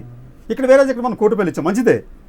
కానీ మీకు కొంతమంది ఏంటంటే ఈ రాజకీయ నాయకులు కావచ్చు, కొన్ని ప్రజా సంఘాలు కావచ్చు, మాకు 10 లక్షలు ఇవ్వండి, 20 లక్షలు ఇవ్వండి, 30 లక్షలు ఇవ్వండి అని చెప్పి చెప్పడం. ప్రభుత్వాలు కూడా ఏంటంటే వాళ్ళు అడుగుతున్నారు కాబట్టి వాళ్ళకన్నా మనం ఎక్కువ చేస్తే మనకు పోయేది ఏముందని చెప్పి అనుకునే విధంగా మేము ఈయన కోటి అంటే మళ్ళీ ప్రతిపక్షం 2 కోట్లు ఎందుకు ఇవ్వకూడదని చెప్పి అంటాడు ఆయన. ఇది అంతా చూస్తూ ఉంటే ఇది ఆ పిట్టా ప్యాంగర్లో అంటే ఒక సంఘటన జరిగినప్పుడు వైఫల్యాలని, అది ప్రభుత్వ వైఫల్యం, ఖచ్చితంగా ప్రభుత్వ వైఫల్యం ఉందండి. ప్రభుత్వ వాళ్ళు ఈ పారిశ్రామిక సంస్థలు, కర్మాగారాలలో గైడ్లైన్స్ కోసం అని చెప్పి మనకు 15 రకాల చట్టాలు ఉన్నాయండి. ఈ చట్టాల్లో ఏవి అట్లా ఇంప్లిమెంట్ చేయరు. 190% కంపెనీలు ఎటువంటి భద్రతా ప్రమాణాలను పాటించవు అక్కడది. వాటిని ఇంప్లిమెంట్ చేయాల్సిన బాధ్యత ప్రభుత్వాలది, అధికార యంత్రాంగాన్ని. వీళ్ళు చేయరు. వాళ్ళు ఇప్పుడు ఒక ఇండస్ట్రీ పెట్టారు, ఎందుకు పెడతారు? అక్కడ ప్రజాసేవ కోసం పెట్టారు, లాభాల కోసం పెడతారు. వాళ్ళు ఏంటంటే అన్ని చోట్ల కాంప్రమైజ్ అవుతారు, అన్ని ఖర్చులని కూడా తగ్గించుకునే ప్రయత్నం వాళ్ళు చేస్తారు అక్కడది. చేసినప్పుడు ఏంటంటే ఈ బ్లేమ్ గేమ్ మన మీద పడకుండా ఉండడానికి మనం ఏం చేయాలి ఇమీడియట్గా అని చెప్పి ఒక డైవర్సిటీ ప్రాక్టీస్ అది. అంటే ప్రజల దృష్టిని మళ్లించడం ఒకటి, తర్వాత మా మీద ఉన్న రెస్పాన్సిబిలిటీని దాన్ని కూడా మనం కప్పిపుచ్చే ప్రయత్నం చేయటం. కాబట్టి ఏం చేస్తారంటే ఇమీడియట్గా వాళ్ళు మేము ఇస్తున్నామని చెప్పి అన్నారు. ఇది ఇచ్చేదానికి మీకు హేతుబద్ధ చూపించండి. ఓకే, ఇప్పుడు మీకు కొద్ది రోజుల క్రితం జరిగిన సంఘటనగా మీరు 10 lakhs లేకపోతే 2 lakhs 3 lakhs ఇస్తున్నప్పుడు అక్కడ అది కూడా మీకు మరణమే, ఇది మరణమే. ఈ కొన్ని మరణాలకు వచ్చేటప్పుడు మీరేమో చాలా ఎగ్జాబరెంట్, చాలా అత్యుత్సాహంతో ఎక్కువ ప్రకటించడం, కొన్ని చోట్ల అసలు ఏమీ లేకుండా చేయటం. మీకు మీ రాజమండ్రిలో జరిగిన సంఘటన అండి, 27 మంది చనిపోయారు అక్కడ. మీకు అది చనిపోయినప్పుడు అక్కడ ఆనాడు ప్రభుత్వం 10 lakhs ఇచ్చింది. బాధ్యత ఎవరిది? పుష్కరాలు. ఇప్పుడు రాజమండ్రి 5 years కింద జరిగిన పుష్కరాలు. అప్పుడు ఆ బాధ్యత ఎవరిది? ఇప్పటిదాకా బాధ్యులు ఎవరిని గుర్తించలేదు, వారి మీద చర్యలు తీసుకోలేదు. మీకు భోపాల్ గ్యాస్ ట్రాజడీ ఉందండి, అది విచిత్రమైన ట్రాజడీ. మీకు భోపాల్ గ్యాస్కి వచ్చేటప్పటికి అక్కడ యూనియన్ కార్బైడ్ కంపెనీ కేవలం 750 కోట్ల రూపాయలు పరిహారం ఇచ్చిందండి. కేవలం 750 కోట్ల రూపాయలు పరిహారం ఇచ్చింది. అయితే అక్కడ చనిపోయిన వాళ్ళ సంఖ్య 5295 మంది అండి. తర్వాత ఇబ్బందులు అంటే మానసికంగా శారీరకంగా ఇబ్బంది పడిన వాళ్ళ సంఖ్య 5,27,894 మంది అండి. దీన్ని మనం టోటల్గా అంటే 5,33,189 మంది అక్కడ బాధితులు ఉంటే అక్కడ యూనియన్ కార్బైడ్ ఇచ్చింది అంతండి 750 కోట్లు ఇచ్చింది. అంటే దీన్ని మనం డివైడ్ చేస్తే వీళ్ళకి అది ఒక్కొక్కరికి వచ్చిందంత 14,406 రూపాయలు వచ్చింది. సంవత్సరాలు పోరాడిన తర్వాత అంటే ఇక్కడ మన వైఫల్యం ఏంటంటే మనం యూనియన్ కార్బైడ్ని లొంగదీయలేకపోయాం. మీరు చెప్పి అమెరికా క్లాస్ యాక్షన్స్ ఉన్నాయండి, కొన్ని వేల కోట్లు ఇస్తున్నారు అక్కడ. మనం కూడా మన ఇండియాకి సంబంధించిన ఫార్మస్యూటికల్ కంపెనీస్ కూడా అక్కడ పే చేసినాయి అక్కడ క్లాస్ యాక్షన్స్లో. వేరే మనం ఏంటి ఇక్కడ మనం ఆ కంపెనీలను మనం ఏమి చెయ్యం, ఏమి అనం, ప్రజాధనం అంటే ఇప్పుడు ఈ రోజున మనం ఎక్స్గ్రేషియా ఇచ్చే వందలాది కోట్ల రూపాయలు అంతా కూడా ప్రజాధనమే. మీరు నేను అంతా మనంతా కట్టిన ట్యాక్స్ రూపాయలు కట్టిందే మీరు ఇవ్వండి, కానీ మీకు ఒక జాతీయ విధానం మీరు రూపొందించుకోండి. అంటే ఒక పద్ధతి ఉండాలి, పద్ధతి లేకుండా అంటే ఇంకో చిన్న ఇప్పుడు వెంటిలేటర్ మీద 10 lakhs అయితే నేను ఫస్ట్ టైం నాకున్న లిమిటెడ్ నాలెడ్జ్లో నాకున్న అనుభవంలో చాలా కొత్తగా వింటున్నా. వెంటిలేటర్ మీద ఉన్న పేషెంట్ని 10 లక్షలు ఇవ్వటం. అంటే వెంటిలేటర్ మీద పేషెంట్ కొంత ఇబ్బంది పడతాడు, ఆ ట్యూబ్ వేస్తారు, అవన్నీ చేస్తారు. అంటే ఇది ఇప్పుడు అంటే నేను అనుకోవటం ఇప్పుడు వారు కూడా ఇందాక శంకర్ గారు చెప్పినట్టుగా ఇప్పుడు మామూలు పేషెంట్ని 10 లక్షలు ఇస్తారంటే వెంటిలేటర్ మీద పెట్టే ఆ ఛాన్స్ కూడా ఉంది. అది ఆ డాక్టర్ అను కుటుంబం కలిసి అమెరికాలో కరోనా విషయాలు అదే జరుగుతుంది. మీకు ఇక్కడ వచ్చిన ప్రతి కేసు వెంటిలేటర్ పెడుతున్నారు డబ్బుల కోసం అని చెప్పి. ఇక్కడ కంప్లీట్ చేస్తాను. సో వెంటిలేటర్ మీద పెట్టి 10 lakhs అనొచ్చు. లేకపోతే ఇప్పుడు అసలు ₹1,00,00,000 అనేది కూడా మేబీ అంటే చాలా ఇన్సెన్సిటివ్గా ఉండొచ్చు అని ఉండొచ్చు, కానీ కొంచెం పెద్ద వయసు ఉన్నా లేదు అప్పుడు నేను బతికున్న ఉపయోగం ఉంది నా కుటుంబానికి, నేను కనుక పోయి ఉంటే నా కుటుంబం ₹1,00,00,000 ఇచ్చేటట్టుగా. అంటే అక్కడ అంటే ఇట్ షుడ్ బి అప్రోప్రియేట్, ఆ కాంపెన్సేషన్ అనేది అప్రోప్రియేట్గా ఉండాలి, ఒక ప్రాతిపదిక మీద ఉండాలి. మన ఏపీకి వచ్చేటప్పటికి గత కాలంలో మనకి ఈ పత్తి విత్తనాలు మన బీటీ విత్తనాలు సరి పనిచేయకు లేకపోతే రకరకాల కారణాలతో ఏంటంటే వందలాది మంది చనిపోయారండి పత్తి రైతులు. వాళ్ళకి మనం ఇచ్చిన కంపెన్సేషన్ ఎంత ఉంది? నకిలీ విత్తనాలు వేరే సమస్యలతో వేరే విషయం కదండి. ఈ విత్తనాలు నకిలీ విత్తనాలు మోసపోవడం, నకిలీ రసాయనాలు వాడటం వల్ల కూడా కొంతమంది ఆత్మహత్య చేసుకున్నారు. మరి వాళ్ళకి ఇచ్చిన మన కంపెన్సేషన్ ఏముంది? ఈ రోజు కూడా అండి రాష్ట్ర ప్రభుత్వం ఏం చేసిందంటే ₹1,00,00,000 ఇచ్చి ఒక దేశంలో ఎవరో ఇవ్వనంతగా మేము ఇచ్చామని చెప్తుంది. మంచిదేనండి అది. ఇప్పటిదాకా నభూత భవిష్యత్తు ఎవరు ₹1,00,00,000 ఇవ్వలేదు, బాగానే ఉంది. కానీ ఈ రోజు వరకు కూడా మీరు ఆ యాజమాన్యాన్ని మీరు ఇప్పుడు పిలిచింది మీరు ఎందుకు ఇంట్రాగేట్ చేయలేదు? ఇది క్రిమినల్ కేసు కిందకి వస్తుంది. మీకు క్రిమినల్ నెగ్లిజెన్స్, మీరు కల్పబుల్ హోమ్సైడ్ దాకా పెట్టారు మీరు అంతే. అది కల్పబుల్ హోమ్సైడ్ అంటే మీకు అటెంప్ట్ మర్డర్ లాంటిది అనమాట. ఇది ఒక ప్రయత్నం కారణం అయ్యారు మీరు చెప్పి అని అది కూడా కాదు, ఇంకా తక్కువ కేసు పెట్టారు అక్కడ. వీళ్ళ మీద హత్యాయత్నం ఎందుకు పెట్టలేదు మీరు ఇప్పటిదాకా? రెండోది ఈ రోజు వరకు కూడా యాజమాన్యం వచ్చి కారణం చెప్పలేదండి. దానికి కారణమైన వాయువు ఏంటనేది ఈ రోజు వరకు చెప్పలేదు. ఎందుకు చెప్పలేదండి? వాళ్ళు కారణాలు చెప్పరు, పరిహారం ప్రకటించరు. వాళ్ళ మీద ప్రభుత్వం ఇప్పటిదాకా వాళ్ళని పిలిచి ఎంక్వైరీ చేయదు. వాళ్ళు ఈ ముఖ్యమంత్రి గారు విశాఖపట్నం వెళితే వాళ్ళు స్వాగతం పలికారు అక్కడ ఎయిర్పోర్ట్కి తీసుకెళ్ళి. అంటే నా పరంగా అయితే అండి, అంటే కంపెనీలని అంటే ఎంక్వైరీ చేసి తప్పు చేస్తే మాత్రం ఎటువంటి తప్పు చేయడం కాదు సార్. ఇప్పుడు ఎల్జీ పాలిమర్స్ విషయంలో తప్పు జరగలేదంటారా మీరు? అక్కడ క్రిమినల్ నెగ్లిజెన్స్ ఉందా చెప్పండి. ఉన్నప్పుడు అనేది ఉంటే మాత్రం ఎటువంటి కాంప్రమైజ్ అవ్వకుండా వాళ్ళ మీద ఫుల్ గా యాక్షన్ తీసుకోవాలి. అది నేను అనేది. అది ఉందో లేదో నాకు తెలియదు. ఇప్పుడు నేను చెప్తున్నా చూడదు, అక్కడ ఈ రోజున ప్రభుత్వం ₹30 కోట్ల అనౌన్స్ చేసిందండి ఈ వీళ్ళకి. రేపు మరి దీన్ని బేస్ చేసుకుని కంపెనీ అంతా అనౌన్స్ చేయాలి. వాళ్ళు చేస్తారు, వాళ్ళు ఎంఎన్సీలు చేస్తారు. మళ్ళీ వస్తాను మీద. పురుషోత్తమ్ రెడ్డి గారు తిరుపతి నుంచి ఉన్నారు. పురుషోత్తమ్ రెడ్డి గారు, మీరు ఎలా చూస్తారు? హ్యూజ్ అమౌంట్ నగరంలో గతంలో గ్యాస్ లీక్ అప్పుడు జగన్మోహన్ రెడ్డి గారు అనౌన్స్ చేసిన దానికి ఆయన హానర్ చేస్తూ ఇచ్చారు. ఓవరాల్ ఎలా చూస్తారు? ఇలా అంటే ఒక ప్రాతిపదిక అనేది లేకుండా 12 కుటుంబాలని ఒకే ఘాటుకి కట్టేసి ఇవ్వటం, మనిషి యొక్క డిఫరెంట్ క్రైటీరియా ఎంత మాడుకున్నాం దాని మీద, కానీ కాంపెన్సేషన్ ఇష్యూ మీద ఎలా చూస్తారు మీరు? అంటే కాంపెన్సేషన్ పాలసీలు మనం ప్రపంచవ్యాప్తంగానే భారతదేశంలో చట్టపరంగా 3 రకాలుగా ఉంటాయి. ఒకటి హ్యుమానిటీ గ్రౌండ్ కింద ఇచ్చేది, చట్టరీత్యా తప్పు చేసినప్పుడు ఇన్స్టిట్యూట్ ఇచ్చేది ఎక్స్కేసీ వాళ్ళు కావచ్చు, లేకపోతే కాంపెన్సేషన్ పాలసీ కావచ్చు. మూడోది స్ట్రిక్ట్ వైబిలిటీ కింద మేనేజ్మెంట్ తప్పు చేయకపోయినా వాళ్ళు, ఇప్పుడు ఉదాహరణకు గ్యాస్ లీకేజ్కి సంబంధించి మనం మాట్లాడుకుంటున్నాం కాబట్టి ఎల్పీకి సంబంధించి వాళ్ళ ఇన్స్టిట్యూట్లో దాదాపు పెద్ద సంఖ్యలో పెద్ద మొత్తంలో గ్యాస్ నిల్వలు పెట్టుకున్నారు. ఏ కారణం రీత్యా అది డ్యామేజ్ జరిగినా, వాళ్ళ నిర్లక్ష్యం కారణం లేకుండా జరిగినా కూడా బాధ్యత వాళ్ళదే. ఎందుకంటే వాళ్ళ దగ్గర అది ఉన్నాయి కాబట్టి. ఆ యాంగిల్లో స్ట్రిక్ట్ వైబిలిటీ కింద కూడా కాంపన్సేషన్ పాలసీ ఒకటి అమల్లో ఉంది. ఈ 3 రకాల పాలసీలు మనకు అమల్లో ఉన్నాయి. కాకపోతే 3 రకాల పాలసీలకు ప్రాతిపదిక ఎవరైతే బాధ్యులు అవుతారు, గురవుతారు ఆ ఇబ్బందికి, వాళ్ళ యొక్క వయస్సు, వాళ్ళ మీద ఆధారపడే కుటుంబం, దాని విలువను కడతాం. దాంతోపాటు దాని కారకులైన వాళ్ళ కెపాసిటీని కూడా పరిగణలో తీసుకొని కోర్టు తీర్పులు ఇస్తూ ఉంటాయి. ఇప్పుడు కోర్టు తీర్పులు పక్కకు పోయినాయి. ఇప్పుడు ప్రభుత్వాలు ఈ మూడింటిని కలిపేశాయి. వేటిని వేరేగా చూసే పరిస్థితి లేదు. ఎవరు తప్పు చేశారు, ఎవరు బాధ్యులు అనే దానికన్నా ఒక ఘటన జరిగిన తర్వాత సీరియస్గా రియాక్ట్ అయ్యి మేము ఆదుకుంటాం అనే వరకు వెళ్తే బాగుంటుందన్న వరకే ప్రభుత్వాలు పరిమితం అవుతున్నాయి. ఆ యాంగిల్లో ఆంధ్రప్రదేశ్ ప్రభుత్వం తీసుకున్నదని మనం స్వాగతిస్తాం. గతంలో వారు ₹1 డిమాండ్ చేసినప్పుడు అది అసాధ్యమైన డిమాండ్ చేస్తున్నారు, అర్థం లేని డిమాండ్ అన్నారు. ఇప్పుడు ఆయన అధికారంలో వచ్చిన తర్వాత అనౌన్స్ చేశాడు. కాబట్టి అంతవరకు ప్రభుత్వాన్ని స్పాంటేనియస్గా రియాక్ట్ అయినంత వరకు అప్రిషియేట్ చేయాల్సిందే. కానీ అదే సందర్భంలో కంపెనీ చేసినటువంటి తప్పుల్ని, నేను చెప్పినట్టు కాంపన్సేషన్ పాలసీ వర్తిస్తున్న వాళ్ళకి స్ట్రిక్ట్ వైబిలిటీ కింద కూడా 2 రకాలు కూడా వాళ్ళు ఫిక్స్ అయ్యారు. ఎందుకంటే గ్యాస్ నిల్వలు వాళ్ళ దగ్గర ఉన్నాయి. రెండోది తప్పులు ఏంటనేది తర్వాత విషయం, ఎంక్వైరీలో తేలుతుంది. కాబట్టి ఈ 2 యాంగిళ్ళు లైట్ కాకుండా, నిర్లక్ష్యం కాకుండా చూడాలి. మనం ఈ మొత్తం ఘటనలో 2 కోణాలు చూడాలి. ఒకటి ఫ్యాక్టరీ నిర్లక్ష్యం, యాజమాన్య నిర్లక్ష్యంతో పాటు ప్రభుత్వ పర్యవేక్షణ లోపం ఏమన్నా ఉందా అంటే అధికారులు నిరంతరం తనిఖీలు చేయడం.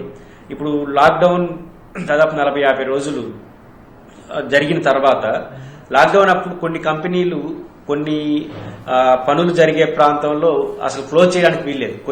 కొన్ని హీట్ ప్లేసుల్లో సమ్మెలు కూడా నిషేధిస్తారు.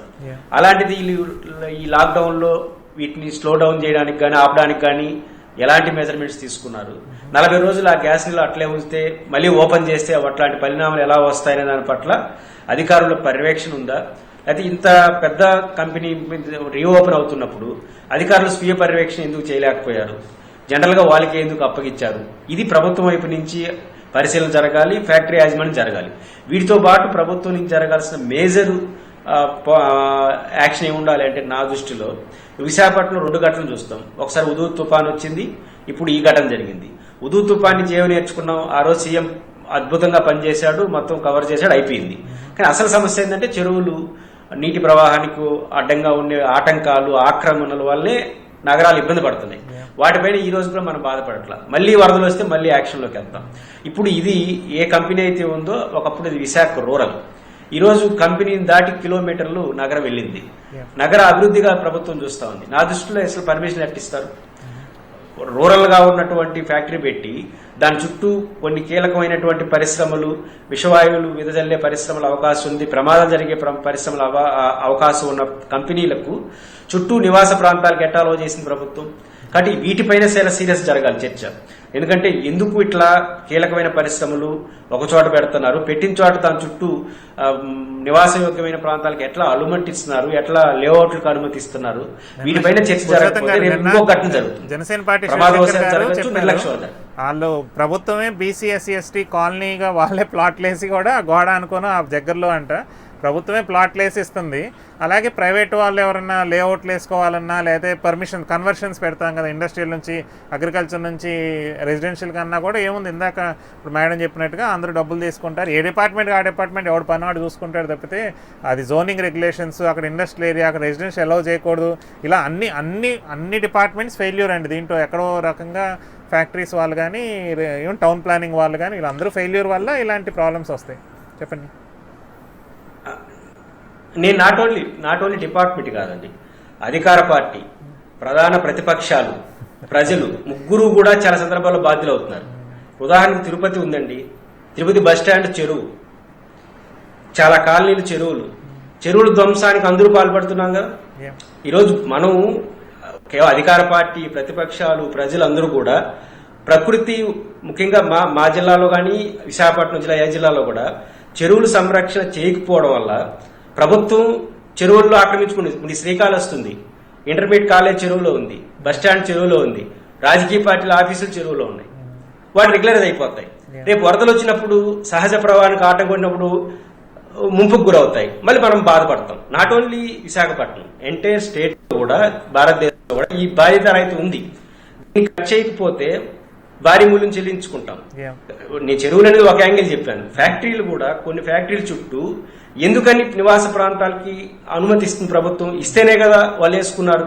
కాబట్టి ఇవన్నీ చర్చ జరిగి శాశ్వత పరిష్కారం వైపు అడుగులు వేయకపోతే ఘటన జరిగినప్పుడు వేగంగా స్పందించడం, ఆ 5 వారం రోజులకే వేగంగా మర్చిపోవడం, అంతకన్నా వేగంగా మర్చిపోవడం మన సమాజంలో ఉన్న బలహీనత. ఆ బలహీనతను అధికార పార్టీలు ఎవరుంటే వాళ్ళు సొమ్ము చేసుకుంటున్నారు. దీనిపైన చర్చ జరగాలి. కాంపన్సేషన్ పాలసీకి సంబంధించి స్పాంటినియస్ గా రియాక్షన్, అసలు మేము ఉన్నాము అని ప్రభుత్వం భరోసా ఇవ్వడం వరకు ఈ ప్రభుత్వాన్ని నేను సమర్థిస్తాను.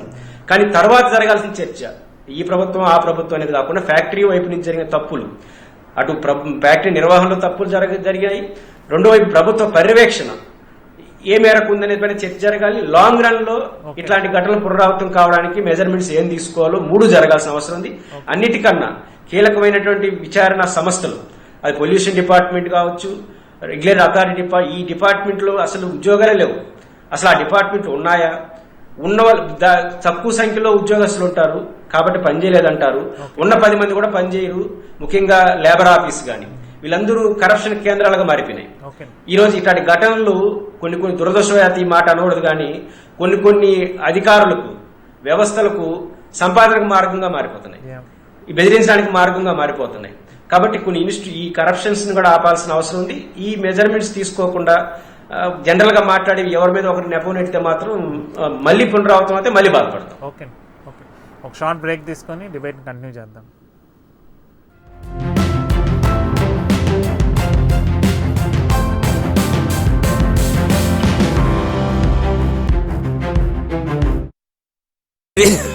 సాధారణ దగ్గు కరోనాకు సంకేతం కాదు. అనవసరమైన ఆందోళనకు గురికాకుండా గోకాఫ్ సిరప్ ఎల్లప్పుడూ మీ చెంత ఉంచుకోండి. గోకాఫ్, నా గొంతుకు శ్రీరామ రక్ష. మీ ప్రాబ్లమ్స్ ని 3 స్టెప్స్ లో సాల్వ్ చేసుకోవచ్చు. స్టెప్ 1, మీ నగలను ఆటికాలో బెస్ట్ రేట్ కి అమ్మండి. స్టెప్ 2, ఒకే నిమిషంలో డబ్బులు తీసుకోండి. స్టెప్ 3, మీ ప్రాబ్లమ్స్ ని సాల్వ్ చేయండి. ఇక నెమ్మదిగా ఉండండి. ఆటికా గోల్డ్ కంపెనీ. కాల్ 8880-300-300.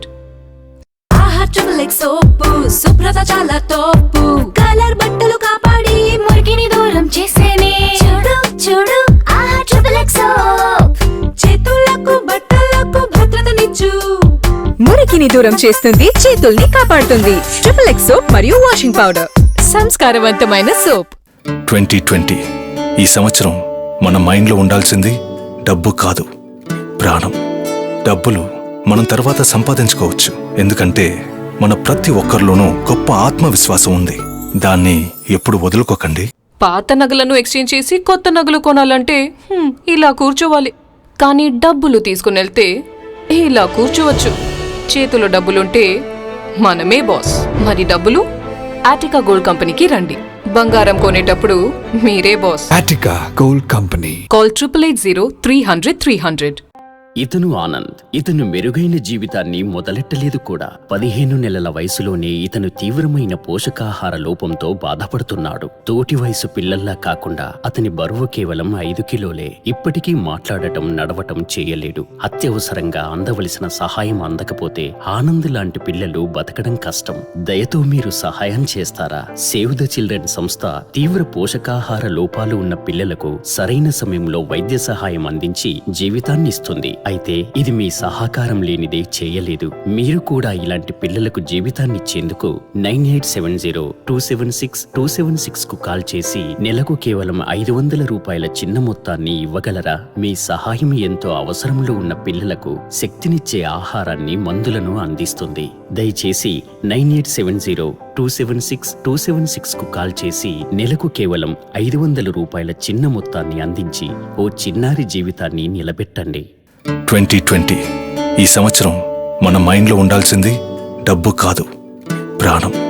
డబ్బులు మనం తర్వాత సంపాదించుకోవచ్చు, ఎందుకంటే మన ప్రతి ఒక్కరిలోనూ గొప్ప ఆత్మవిశ్వాసం ఉంది. దాన్ని ఎప్పుడు వదులుకోకండి.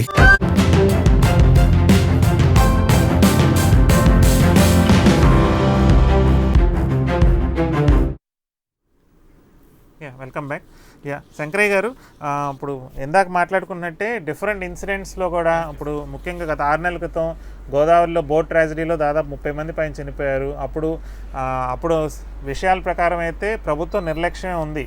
ఆ బోట్ని ఒక సంఖ్య కన్నా ఎక్కువ మందిని ఎక్కించుకోకూడదు, అందరికి లైఫ్ వెస్ట్లు ఉండాలి. ప్లస్ అప్పుడు వరదలు వస్తున్న టైం అక్టోబర్ నెలలో పర్మిషన్ కూడా లేదంటున్నారు. అంటే వరదల ఉధృతి ఎక్కువ ఉంది కనుక అసలు వెళ్ళకూడదు, వెళ్ళారు. సో ఆ మానిటరింగ్ వ్యవస్థ కానీ అక్కడ ప్రభుత్వ నిర్లక్ష్యం ఉన్నా కూడా కేవలం 10 లక్షలు ఇచ్చేసి చేతులు దులుపుకున్నారు. అంటే ఇందా చెప్తున్నట్టుగా అప్పుడు అమాంగ్ ప్రాణాలు డిఫరెంట్ క్రైటీరియా అనేది ఇందాక మాట్లాడుకున్నాం. అంటే ఒకే ఇన్సిడెంట్లో 10 మందో 20 మందో 30 మంది చనిపోతే వాళ్ళకి ఏ ప్రాతిపదికన ఇవ్వటం అనేది చూసాము. అలాగే ఇక్కడ డిఫరెంట్ ప్రమాదాలు ఉన్నప్పుడు మరి ఇలా డిఫరెంట్గా ఇవ్వటానికి ఏమన్నా సహేతుకం ఉందంటారా? లేకపోతే అక్కడ మరి ఇక్కడ అంటే ఇప్పుడు ఇక్కడ ఎల్జీ పెద్ద మల్టీనేషనల్ కంపెనీ, మరి పెద్ద నేషనల్ లెవెల్గా ప్రచారం వచ్చిందనో ఏ రకంగా మీరు అనలైజ్ చేస్తారు? అంటే అక్కడ కల్ప్రిట్ అక్కడ మరి ప్రైవేట్ కంపెనీ ఒక ఎంఎన్సీ అయితే ఇలా ఇచ్చారు, రేపు వైజాగ్లోనే చాలా చిన్న చిన్న కంపెనీస్ ఉండొచ్చు, ఏది విశాఖపట్నం స్టీల్ ప్లాంట్కి అనుబంధంగా చిన్న చిన్న కెమికల్ ఇండస్ట్రీస్ ఉండొచ్చు, చిన్న చిన్న ఇండియన్స్ ఓన్ చేసే కంపెనీస్ ఉండొచ్చు. వాళ్ళ ద్వారా ఏమైనా చనిపోతే వాళ్ళు అప్పుడు కూడా ₹1 కోటి అంటారా? ఏ రకం అంటే ఒక హేతుబద్ధతని కానీ ఒక లాంగ్ టర్మ్గా ఇప్పుడు ఇందాక కృష్ణరాజు గారు చెప్పిన నేషనల్ లెవెల్ పాలసీ అనేది లేకుండా ఇలా డిఫరెంట్ ఇన్సిడెంట్స్కి ఆ సందర్భాన్ని బట్టి ఆ రోజున్న మూడ్ ప్రకారం ఆ రోజున్న పరిస్థితుల ప్రకారం ఇష్టం వచ్చిన అమౌంట్స్ని ఎలా చూస్తారు?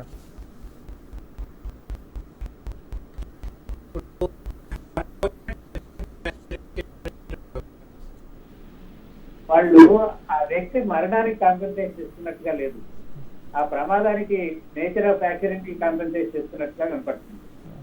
బోర్డు ప్రమాదంలో చనిపోయినా ఒకే ప్రాణంతో ఆ కుటుంబానికి అదే కష్టము, ఇట్లాంటి యాక్సిడెంట్ లో చనిపోయినా అదే కష్టము.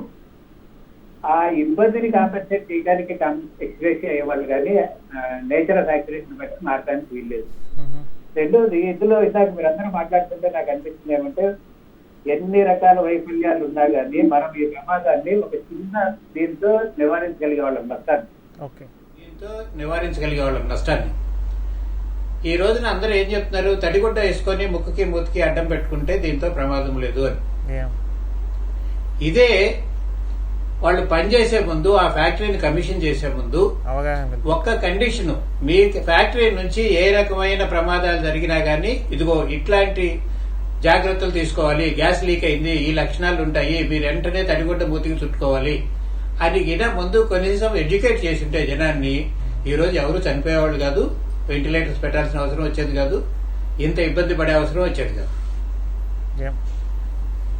ఓకే, కానీ మీరు ఇందాక నేను అడుగుతున్న పాయింట్ అండి, ఇప్పుడు అవతల అంటే కల్ప్రిట్ ఏమంటారు అది అవతల అంటే ఇన్సిడెంట్ కాజ్ చేసిన వాళ్ళ స్టాచ్యూని బట్టి కానీ వాళ్ళ స్థాయిని బట్టి కానీ అమౌంట్స్ డిఫరెంట్గా కోర్టులు కూడా డిటర్మైన్ చేసే ఛాన్స్ ఉందంటారా లీగల్గా వచ్చేసరికి?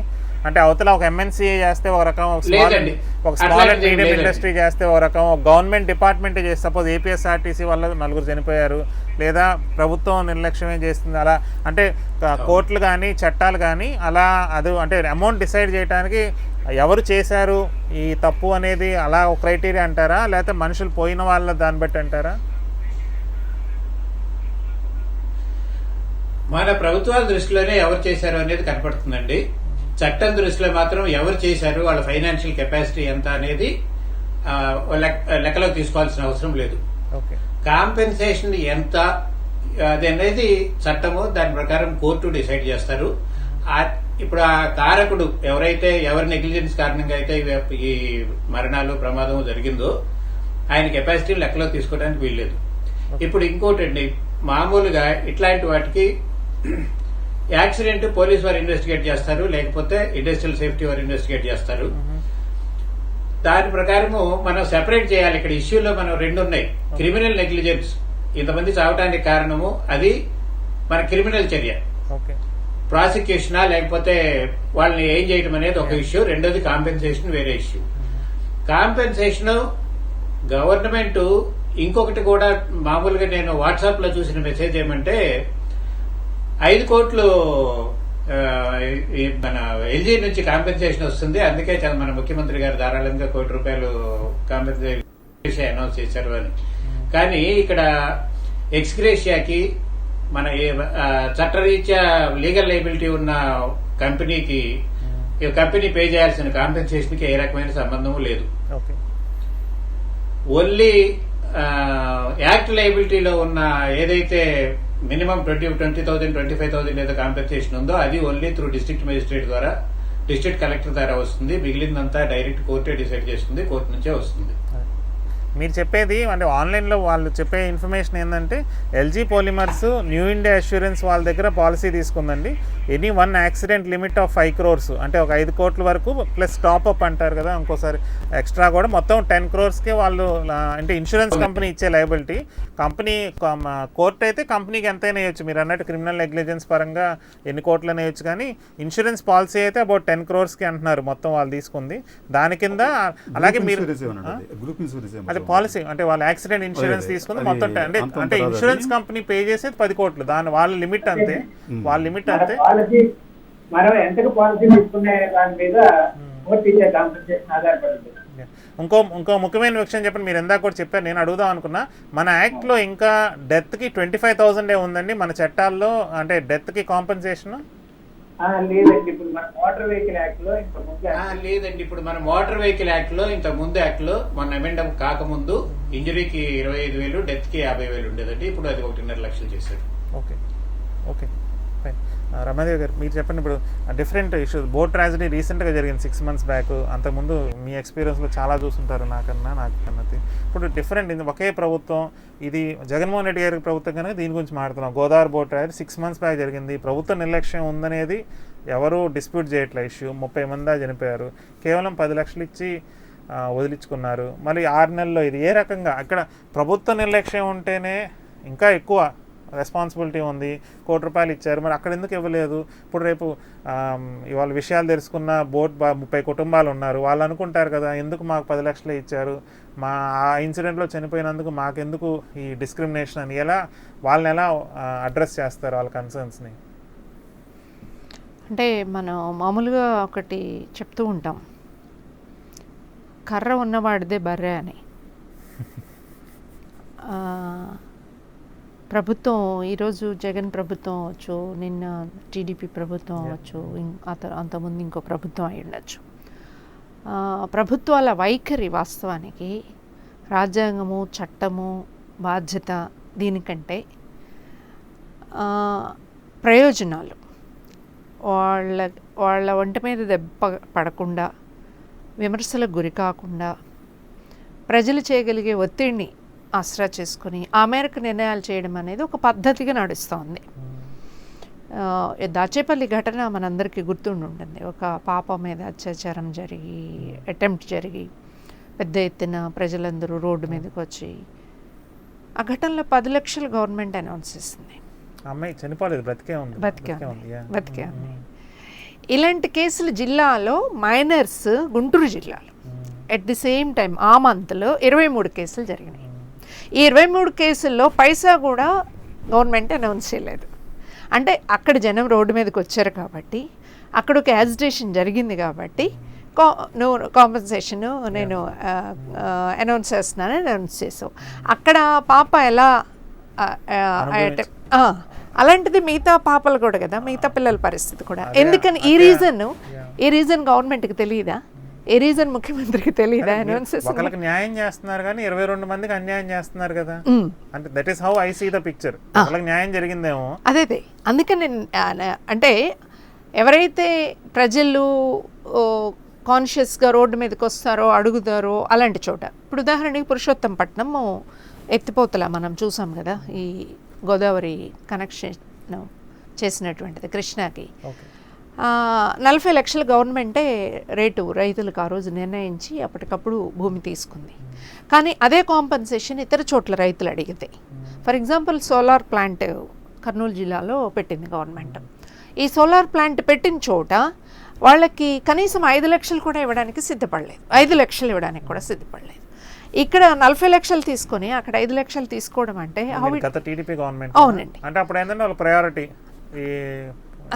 ఇక్కడ ఇమీడియట్ కావాలి, పట్టిసీమ ఇక్కడ ఇమీడియట్ అవ్వాలి. అక్కడ వాళ్ళు అబ్జెక్ట్ చేశారు కాబట్టి ఆ ఊరికి కూడా వెళ్లకుండా వేరే చోట శంకుస్థాపన చేశారు. వాళ్ళకి వెళ్ళి బేరసారాలు చేశారు, యాక్సెప్ట్ చేయించుకున్నారు.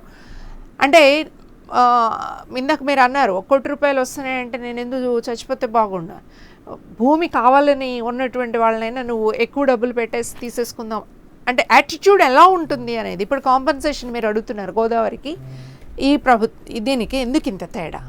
కృష్ణరాజు గారు మాట్లాడుతూ చెప్పారు, ఒక పాలసీ ఫ్రేమ్ చేసి ఆ పాలసీ ప్రకారం నడవాల్సినటువంటి అవసరం ఉంటుంది. ఈ పాలసీ ఫ్రేమ్ చేసేటటువంటి దానిలోనే చాలా అంతరాలు ఉన్నాయి అనేటటువంటిది. ఫర్ ఎగ్జాంపుల్, ఒక డైలీ వేజ్ వర్కర్ చనిపోయాడు అనుకోండి, అతనికి నష్టపరిహారం లెక్కించేటప్పుడు అతను ఎంత సంపాదించగలడు అని లెక్కేస్తాము. ఒక ఎంప్లాయీ చనిపోయాడు అనుకోండి, ఓ డాక్టర్ చనిపోయాడు అనుకోండి, అతని జీవితకాలంలో ఎంత సంపాదించగలడు అని చెప్పేసి లెక్క వేస్తున్నాము. సో అక్కడ మనిషి ప్రాణం కంటే వాళ్ళు లైఫ్లో ఎంత సంపాదించగలరు అని లెక్కేసి ఒక క్రైటీరియా పెట్టుకుని ఇస్తున్నాము. కానీ ఇక్కడ మనం చూస్తే ఆ ఇన్సిడెంట్ ఈ ఇన్సిడెంట్ యాక్సిడెంటే రెండు, అనుకోకుండా అక్కడ ఇక్కడ మరణానికి గురయ్యారు. ఈ మరణానికి గురైన కేసుల్లో మనమేం తేడా చూపించాల్సిన అవసరం లేదు, కానీ ప్రభుత్వం తేడా చూపిస్తుంది అని చెప్పేసి అంటే రాజ్యాంగబద్ధత, చట్టబద్ధత, న్యాయము అనేటటువంటి దానికంటే మనము ఏ పద్ధతుల్లో మనం చేస్తే మనకి ప్రయోజనం వస్తుంది అంటే ఆ పొలిటికల్ పార్టీకి కావచ్చు, ఆ లీడర్కి కావచ్చు, ఆ లాభం ఎట్లా అనేటటువంటి ప్రాతిపదిక మీదనే. ఇప్పుడు ఈ యాక్సిడెంట్కి కూడా యాక్చువల్ మనకి అంతా చూస్తూ ఉంటే కనిపిస్తూ ఉన్న కథ అదే కదా. అందరూ ప్రధానమంత్రి దగ్గర నుంచి, ముఖ్యమంత్రి దగ్గర నుంచి, ప్రతిపక్ష నాయకుడు అందరి దగ్గర నుంచి ప్రజలకు చాలా సానుభూతి చూపిస్తున్నారు. ఈ చాలా సానుభూతి చూపించేటప్పుడు ఇంకొక విషయం, ఇప్పుడు ఇలాంటి ప్రమాదకరమైన అనేక కుంపట్లు ఉన్నాయి మన రాష్ట్రంలోనే, దేశమంతా తీసి పక్కన పెట్టండి. యురేనియం ప్రాజెక్ట్ కడపలో రాజశేఖర రెడ్డి సవాల్ చేసి యురేనియం ప్రాజెక్ట్ ఎక్కడ వద్దు అంటే నేను పెట్టి చూపిస్తాను కడపలో అని చెప్పేసి ఆయన పెట్టించారు. ఈరోజు అక్కడ చుట్టుపక్కల గ్రామాల పరిస్థితి ఏంటి మనం చూస్తున్నాం. వాటర్ లేక, పంటలు లేక, పశువులకి నీళ్లు లేక, రోగాల పాలై పట్టించుకునేటటువంటి పరిస్థితి కనిపించట్లేదు మనకి. అగైన్ తీసుకొచ్చి ఇప్పుడు కోవాడ దగ్గర అణు ఫ్యాక్టరీ పెట్టబోతా ఉన్నారు. ఇది చెర్నోబిల్ తర్వాత ప్రపంచవ్యాపితంగానే ఐడియా ఉంది కదా, రష్యాలో చెర్నోబిల్ ఘటన జరిగిన తర్వాత ప్రపంచవ్యాపితంగానే ఇట్లాంటి అణు ఫ్యాక్టరీస్ పెట్టడం తగ్గిపోయినటువంటి దాన్ని తీసుకొచ్చి కోవాడలో పెట్టడానికి అక్కడ ప్రజల వ్యతిరేకతను కూడా పక్కన పెట్టేసి, అంటే చాలా మోస్ట్ డేంజరస్, అంటే మన నెత్తి మీద కుంపటి పెట్టుకోవడమే కదా, అది పెడుతున్నాం కదా. సో ఇట్లాంటి అనేక ఘటనలు మనం చూసినప్పుడు ఇందులో నాకు కనిపిస్తున్నది, గోదావరి బోట్ అంటే చాలా చోట్ల గోదావరిలో, కృష్ణానదిలో బోట్లు పడిపోవడం ఇది మామూలు నార్మల్ విషయం. కానీ ఇక్కడ ఏమొస్తాయి చర్చలు, ఇది ఒక మల్టీనేషనల్ కంపెనీ, ఇది అందులో జగన్కి కూడా సన్నిహితులు, విజయసాయిరెడ్డికి సన్నిహితులు, దీనితో లబ్ధి పొందేవాళ్ళు ఇదంతా ఉన్నారని కథలు వస్తున్నాయి, చాలా కథలు వస్తున్నాయి. పైగా ఒక పొల్యూషన్ ఉన్నటువంటిది, లాక్డౌన్ పీరియడ్, ఇట్లాంటి అనేక కండిషన్స్లో వీటన్నింటి మీద చర్చ జరుగుతుంది. బోటు ప్రమాదం అనుకోండి, చాలాసార్లు ప్రజలు చూసుంటారు, కానీ ఇది ఇలాంటి యాక్సిడెంట్స్ కొంచెం ప్రజల మైండ్లో ఇప్పుడు దాకా లేవు. సో ఇప్పుడు అలాంటి చర్చ జరగకూడదు. వాళ్ళ ఇంట్రెస్ట్ ఏమిటి అంటే ఇక్కడ 10 లక్షలు it is also one of the reason నేను అనేది ఏమిటి అంటే యాక్చువల్గా ప్రభుత్వము తన సొంత ప్రయోజనం తప్ప ప్రజల ప్రయోజనం అనేటటువంటి దాంతో ఆలోచిస్తే కాంపన్సేషన్తో పాటు సైమల్టేనియస్గా జ్యుడిషియల్ కమిటీ విచారణ ఉండేది, ఫ్యాక్టరీని కూడా లయబుల్ చేయమని చెప్పేసి ముఖ్యమంత్రి కూడా మాట్లాడుండేవాళ్ళు. పురుషోత్తం రెడ్డి గారు, మీరు ఎలా చూస్తారు ఇలా డిఫరెంట్ ఇన్సిడెంట్స్కి డిఫరెంట్ అమౌంట్స్? ఒక రాజన్నాక అంటే పాతకాల పదుల్లో జస్ట్గా అందరినీ సమానంగా చూడాలి, డిఫరెంట్ ఇన్సిడెంట్స్లో డిఫరెంట్ అమౌంట్స్, మిగతా మేబీ టీఆర్పీ రేటింగ్లు ఎక్కువ వస్తాయో లేకపోతే ఎక్కువ ట్వీట్స్, ఎక్కువ మీడియా కవరేజ్ని బట్టి కూడా వ్యత్యాసాలు ఉన్నాయి. ఒక పద్ధతి అంటే సబ్జెక్టివ్ అనేది ఎప్పుడు ఉండకూడదు. ఏ కలెక్టర్కైనా, మినిస్టర్కైనా, ముఖ్యమంత్రికైనా సబ్జెక్టివ్గా తన ఇష్టం వచ్చినట్టుగా ఇవ్వటం అనేది ఉండకుండా సమానంగా అందరికీ ఈక్వల్గా ట్రీట్ చేయాల్సిన పరిస్థితి ఎందుకు లేదంటారు? ఎలా గోదావరి బోటు ఆ 30 కుటుంబాలకి ఏ రకంగా ఆన్సర్ చేయగలుగుతా ఉంటారు? రెండు కోణాల్లో ప్రభుత్వాలు స్పందిస్తుంటాయి. ఒకటి వాళ్ళ రాజకీయ అవసరాలు, రెండో అంశం రాజకీయంగా ఎదురయ్యే సవాళ్ళు. రెండింటినీ పరిగణలోకి తీసుకుంటాయి. ఇప్పుడు మీకు దిశ అమ్మాయి విషయంలో తెలంగాణలో ఏం జరిగింది, దిశ అమ్మాయి ఇష్యూలో ఎంత జరిగిందో అంతకన్నా ఘోరంగా రాష్ట్రంలో దేశంలో చాలా చోట్ల జరిగినాయి. దానికి ఉన్నంత రియాక్షన్ మిగతా వాటికి కనపడలేదు కదా. అంటే దానికి ఏం కేసీఆర్ గారికి కానీ ఊరికి కానీ ఇంట్రెస్ట్ ఏం లేదు. కానీ పెద్ద ఎత్తున మీడియాలో అదొక అంశంగా రావడం, ప్రజలు పెద్ద ఎత్తున స్పందించడం. కాబట్టి ఈ టైంలో మనం చాలా సీరియస్ గా స్టెప్స్ తీసుకోకపోతే రాజకీయంగా కూడా నష్టం వస్తుందనే కోణంలో ఒక యాంగిల్లో మనం చూసాం. ఇప్పుడు ప్రభుత్వాలకి ఆసక్తులు, ఇప్పుడు రమాదేవి గారు చెప్పినట్టు పట్టిసీమకు 50 లక్షలు ఇచ్చి ఇక్కడ మిగతా జిల్లాల్లో కాంపన్సేషన్ ఆ రకంగా లేదు. ఇప్పుడు అమరావతిలో ఉన్న ప్యాకేజ్ రాష్ట్రంలో ఇంకో చోట ఉండదు. కానీ ప్రభుత్వాల రాజకీయ ప్రాధాన్యతలు బట్టి నిర్ణయం తీసుకుంటున్నారు. ఇప్పుడు ప్రజల ఒత్తిడి ప్రధానంగా మనం రాజకీయ అవసరాలను బట్టి వ్యవహరిస్తున్నారనే దాన్ని ఎంత మాట్లాడుకున్నా ఇవే జరుగుతాయి. ఒకటి సానుకూలంగా ఏం చేయవచ్చు అంటే పెద్ద ఎత్తున విషయం ఎస్టాబ్లిష్ అయ్యి ప్రజలు కొంత వీధుల్లోకి వచ్చి ప్రభుత్వం మీద విపరీతంగా ఒత్తిడి చేస్తే ప్రభుత్వాలు కొంత తగ్గుతాయి, వాళ్ళ అవసరాలు ఇచ్చే కొంత ఎక్కువ కాంపన్సేషన్, కొంత ఎక్కువ రియాక్ట్ అవుతాయి అనుకున్నప్పుడు దీన్ని కొంచెం ఆదర్శంగా తీసుకొని ఏ ఘటన జరిగినా ప్రజలు గట్టిగా స్పందించి తమ రావాల్సిన న్యాయమైన హక్కుల కోసం జరిగే విషయాల కోసం పోరాడడం తప్ప ఇంకో మార్గం లేదు. ఇక్కడ ప్రభుత్వాలు దానికి స్పందిస్తున్నాయి లేదా రాజకీయ అవసరాల కోసం స్పందిస్తున్నాయి. కాబట్టి ఈ రెండు కోణాల్లోనే మనం కాంపన్సేషన్ పాలసీని కూడా చూడాల్సి వస్తూ ఉంది. కొన్ని ఘటనలప్పుడు ఆ ఘటన యొక్క తీవ్రతను బట్టి కూడా ప్రభుత్వాలు స్పందించే అవకాశాలు మనకు ఉన్నాయి. ఇప్పుడు ఉదాహరణకి ఈరోజు విశాఖపట్నంలో మీలాంటి మీడియా ఛానల్స్ వల్ల కావచ్చు అనేక కారణాలు ఇచ్చి అది పెద్ద ఎత్తున ఎస్టాబ్లిష్ అయింది.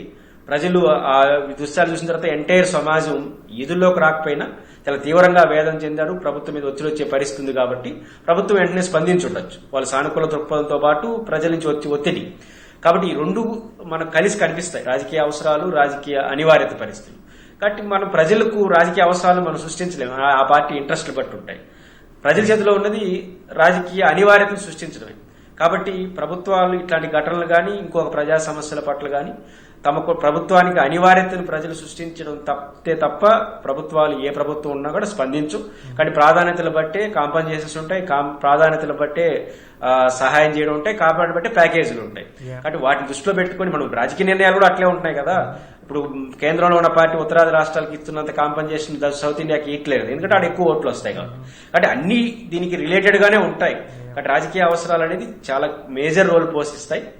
దాన్ని బట్టి ప్రజలు కూడా ఆలోచించుకోవాల్సిన అవసరం వస్తుంది. ఓకే రాజుగారు, ఎలా ఇప్పుడు ఆయన అన్నట్టుగా పార్టీలు వాళ్ళ ఇంట్రెస్ట్ వాళ్ళ వ్యక్తిగత ఇష్టాల మీద కాకుండా ఏ రకంగా ఒక యూనిఫామ్, మీరు అన్నారు యూనిఫామ్ పాలసీ అనేది కోర్టులు ఇలా డిస్క్రిమినేషన్ గురించి పట్టించుకోదు. ముందు ట్రాజడీ జరిగింది రిపోర్ట్ అడుగుద్దు, కానీ అక్కడ ఎందుకు 10 లక్షలు ఇచ్చావు, ఇక్కడ ₹1 ఎందుకు ఇస్తున్నావు, ఇంకోసారి 5 లక్షలు ఎందుకు ఇస్తున్నావు, ఆ డిస్క్రిమినేషన్ తీయటమే కదా మెయిన్ జ్యుడిషియరీ రోల్. కానీ లేదా ఒక కాన్స్టిట్యూషనల్గా హక్కు అనేది ఈక్వాలిటీ, రైట్ టు ఈక్వాలిటీ అనేది లేదు కదా. ఇక్కడ పోయింది సార్ అది. ఈ పరిహారం విషయంలో ఈ రాజకీయ పార్టీలు వాళ్ళ రాజకీయ ప్రయోజనాల కోసం ఒత్తిళ్లు తేవటం, ప్రభుత్వాలు మా సొమ్ము కాదు కదా జనం సొమ్ము అని చెప్పి వాళ్ళు కూడా ఉదారంగా ఉండటం, ఇది అనేది ఇది ఆనవాయితీగా మారుతుంది. దీనివల్ల ఏమవుతుందంటే మీకు ఒక చిన్న ఉదాహరణ చెప్తాను. మీకు 2014-18 మధ్యన దేశవ్యాప్తంగా జరిగిన పారిశ్రామిక ప్రమాదాల్లో 3,600 మంది చనిపోయారండి, 47,000 మంది గాయపడ్డారు.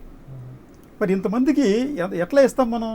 మీకు విశాఖపట్నంలో ఉన్న స్టీల్ ప్లాంట్లో ప్రమాదం జరిగితే రాష్ట్ర ప్రభుత్వం స్పందించదు, కేంద్ర ప్రభుత్వం అది వాళ్ళు చేయట్లేదండి. ఇస్తే స్టీల్ ప్లాంట్ వాళ్ళు ఇస్తున్నారు అక్కడ. వేరే మీకు ఎల్జీ సౌత్ కొరియా కంపెనీ ఇంకో కంపెనీ ఏదైనా జరిగితే రాష్ట్ర ప్రభుత్వాలు స్పందిస్తున్నాయి. ఇవన్నీ కూడా ఏంటంటే ఈ హేతుబద్ధంగా ఎప్పుడైనా జరిగినప్పుడు కూడా రాష్ట్ర ప్రభుత్వం స్పందిస్తుందా అంటే తెలియదు. మేనేజ్మెంట్ ఇండియా మేనేజ్ అంటే అసలు ఇది ఆర్డ్గా ఉంది, అంటే పద్ధతి ఉండాలి కదా. అసలు చెప్తాం కదండి, ఇది ఏంటంటే ఈ చాలా ఇది ఎటువంటి సహేతుకంగా లేకుండా శాస్త్రీయంగా లేదు, సహేతుకంగా లేదు. తర్వాత బాధ్యత రహిత్యంగా ఉంది. బాధ్యత రహిత్యం ఎందుకు అంటున్నానంటే ఈ ప్రభుత్వం ఖర్చు పెట్టే ప్రతి పైసా కూడా ప్రజల నుంచి వచ్చిన డబ్బులే.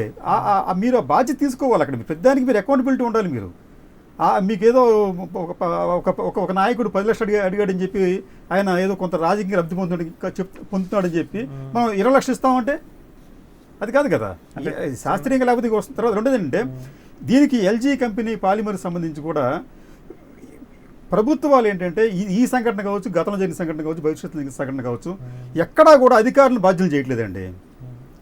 బాధ్యులు ఎవరంటే అధికారులు. అధికార యంత్రాంగం సరిగ్గా పనిచేస్తుంటే ఇది వాళ్ళ అవినీతి లేకుండా ఉన్న సిబ్బందిలో అవినీతి లేకుండా సమర్థవంతంగా పనిచేస్తే చాలు. నేను కూడా స్ట్రాటజీలో 70-80% యాక్సిడెంట్ జరిగాయి కావు, జరిగాయి కదండి మీకు. అది కొన్ని జరుగుతాయి మెజారిటీ సేవ్ అవాయిడ్ అవ్వచ్చు.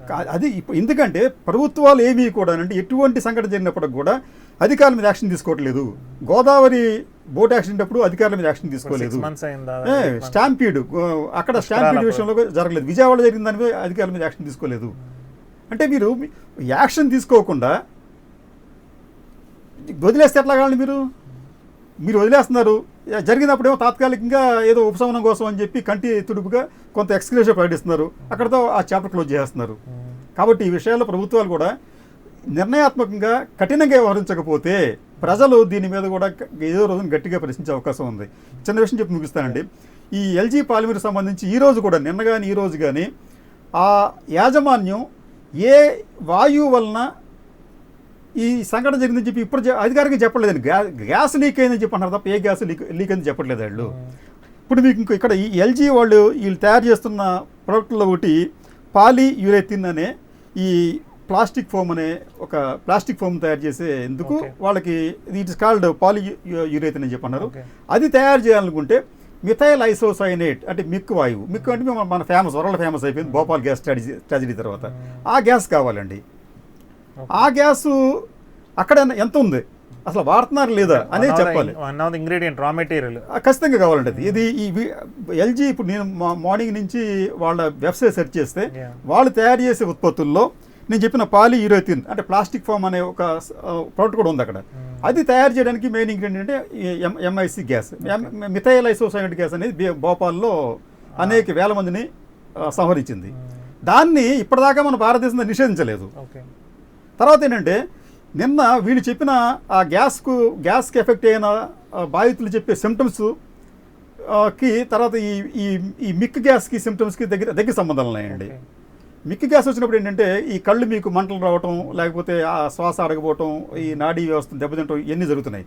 వేరేజ్ మీకు వీళ్ళు చెప్పిన ఇది స్టెరైన్కి వచ్చేటప్పటికి అది వాళ్ళు చెప్పిన వర్డ్ ఏంటంటే వాళ్ళు స్వీట్ గ్యాస్ అని చెప్పి అంటున్నారు. I don't know sweet smell అని చెప్పి అంటున్నారు. స్వీట్ స్మెల్ అంటే బహుశా అది మృదువుగా ఉండే స్మెల్ అన్న ఏదో ఉంటుంది, ఘాటుగా లేని స్మెల్ ఏదో ఉంటుంది, నాకు తెలియదు.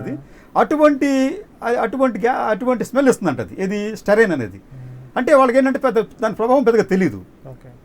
ప్రభావం తెలియకుండానే ఇంతమంది మీ అనుమానం ఈ స్టెరైన్ ఇంకేదో గ్యాస్ కూడా అయ్యి ఉండొచ్చు. దానివల్ల ఈ ఎఫెక్ట్స్ కూడా ఎక్కువ ఉన్నాయి. ఎందుకంటే మిక్ అనేది కూడా అక్కడ వాడుతున్నారని చెప్పడానికి మనకు ఎందుకు అనుమానిస్తున్నాం అంటే వాళ్ళు తయారు చేస్తున్న పాలీయురేథిన్ అనే ఒక పదార్థం తయారు చేస్తున్నారు.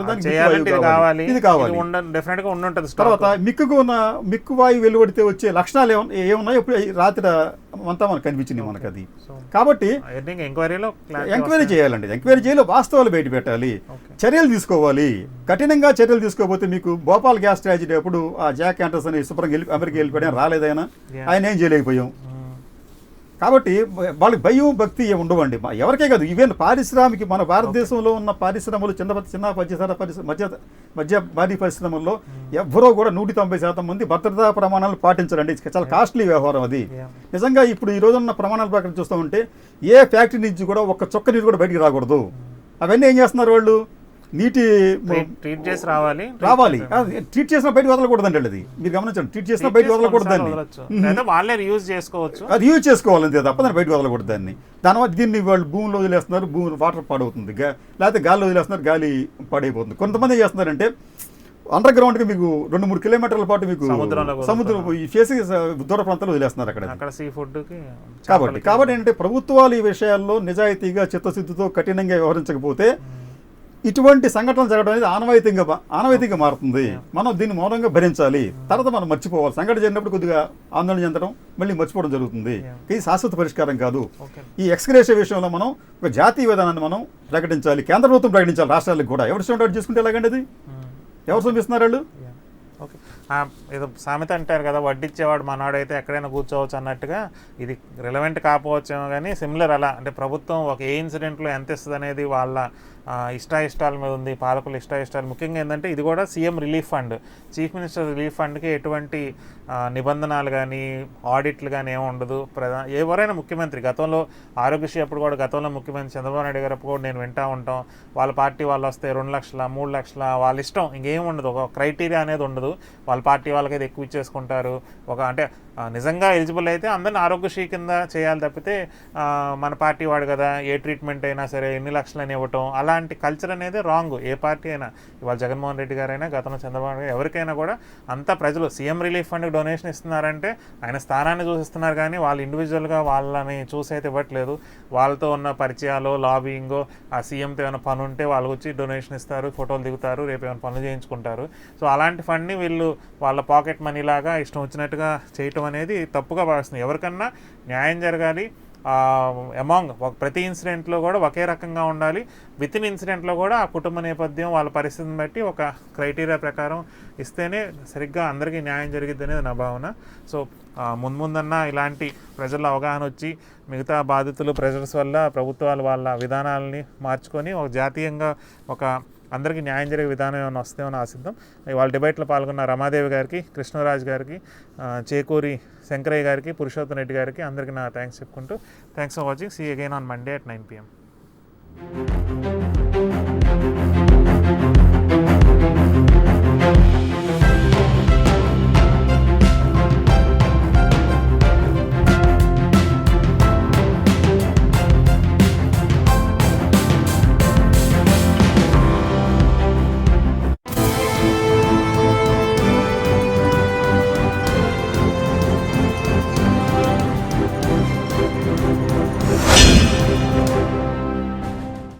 ఇతను ఆనంద్.